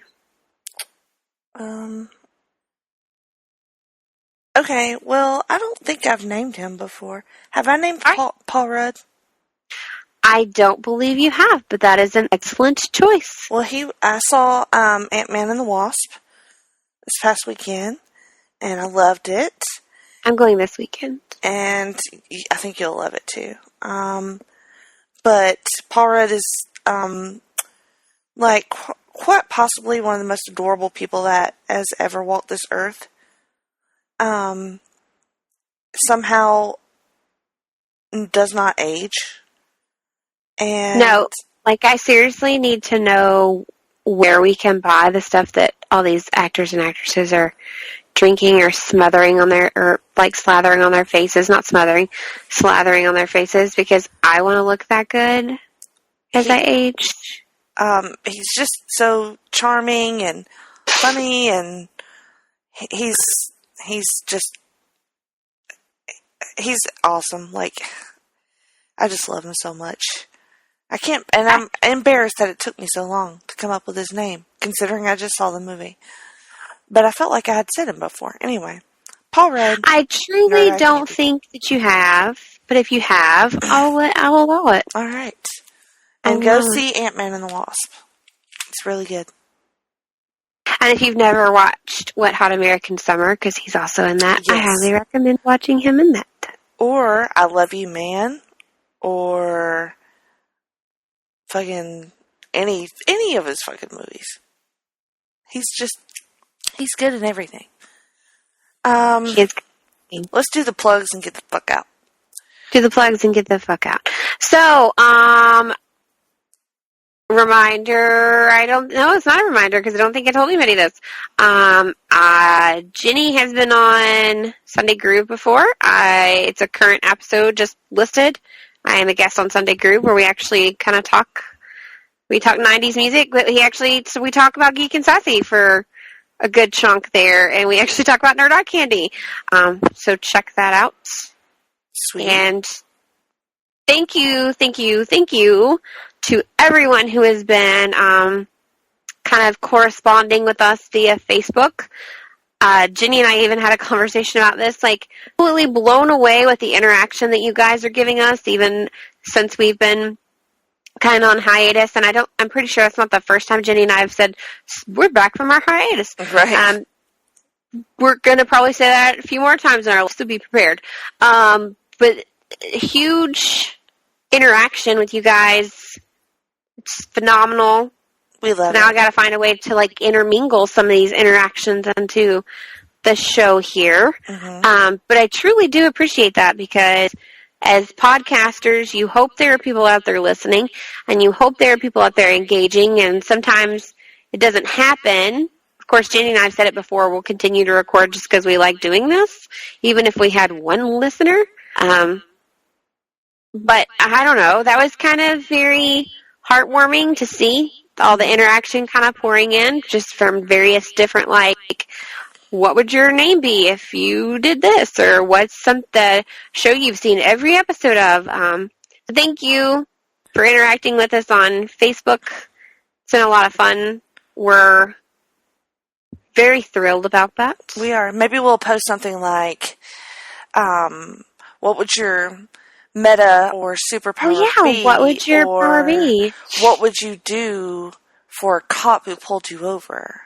Or because we've tried saying or asking those in show and then have you answering later, and some people do. Some people tweet at us, which is, like, I want to say at Jenny technically, because she's the one. I try to let her just answer, and sometimes I'll accidentally see tweets, and then I'm like, oh crap, now Jenny doesn't know that was there. But I think the reason maybe people aren't interacting when we actually ask a question in show is I've been told by a lot of people, like, they're listening to it on their way to and from work. Mm-hmm. So maybe, like, by the time you walk in the door and you put your keys down and you're like, oh, I'm gonna tweet at them my answer, and then, like, you make dinner and you watch an episode of something and you wash a load of laundry and you're like, oh, I'm not the Flash, I can't do laundry that fast, so now I've forgotten that I wanted to tweet them that answer. So maybe you're right. Well done. Very well done. So maybe we'll start doing questions generated from our conversation on the show, and then we'll put it on social media. And then we can kind of recap and think what everybody's was the next time. I like it. All right. So that randomly just came up, but yeah. You are at Mom's a Nerd on Twitter and Instagram. The show is at Geek and Sassy on Twitter and Instagram. I'm at Jenny Cruz 2814 on Twitter, and we did an episode of Talkin' Pop a couple weeks ago, Tim and I did an interview with Steve Willie. That was fun and crazy, just like all of our interviews are. And I was a guest. It hasn't dropped yet, but it will in July. I was a guest on my very first wrestling podcast, Tim's show, Survey Says. And then probably right around the time this comes out, I've done a second wrestling podcast on the Mothership. But I'm not going to tell you when. So, because I think that they were keeping that under their hat. So, anyway, check out all of the awesome shows on Place to Be Nation Pop. We're also rolling out a lot of written content. The wonderful Stacy has started a awesome kind of a series about women's wrestling, which I have enjoyed very much. And lots of great articles have been coming out recently. So check all those out at placeofnation.com. And yeah, yours truly, when she gets her shit together, will actually have articles there too. Yay me! Yeah, Stacy and I are doing a thing, and I think there's another thing that's coming out. So we're like, hey, there's this thing. We can't tell you what it is, but there's this thing. Yeah. Just be aware that there are things. Okay? Written content. Check it out. I think I'm going to call my next project Thumbs Up. Half a thumb. Half a thumb? Half a thumb up. I think that should be that half a thumb. Okay.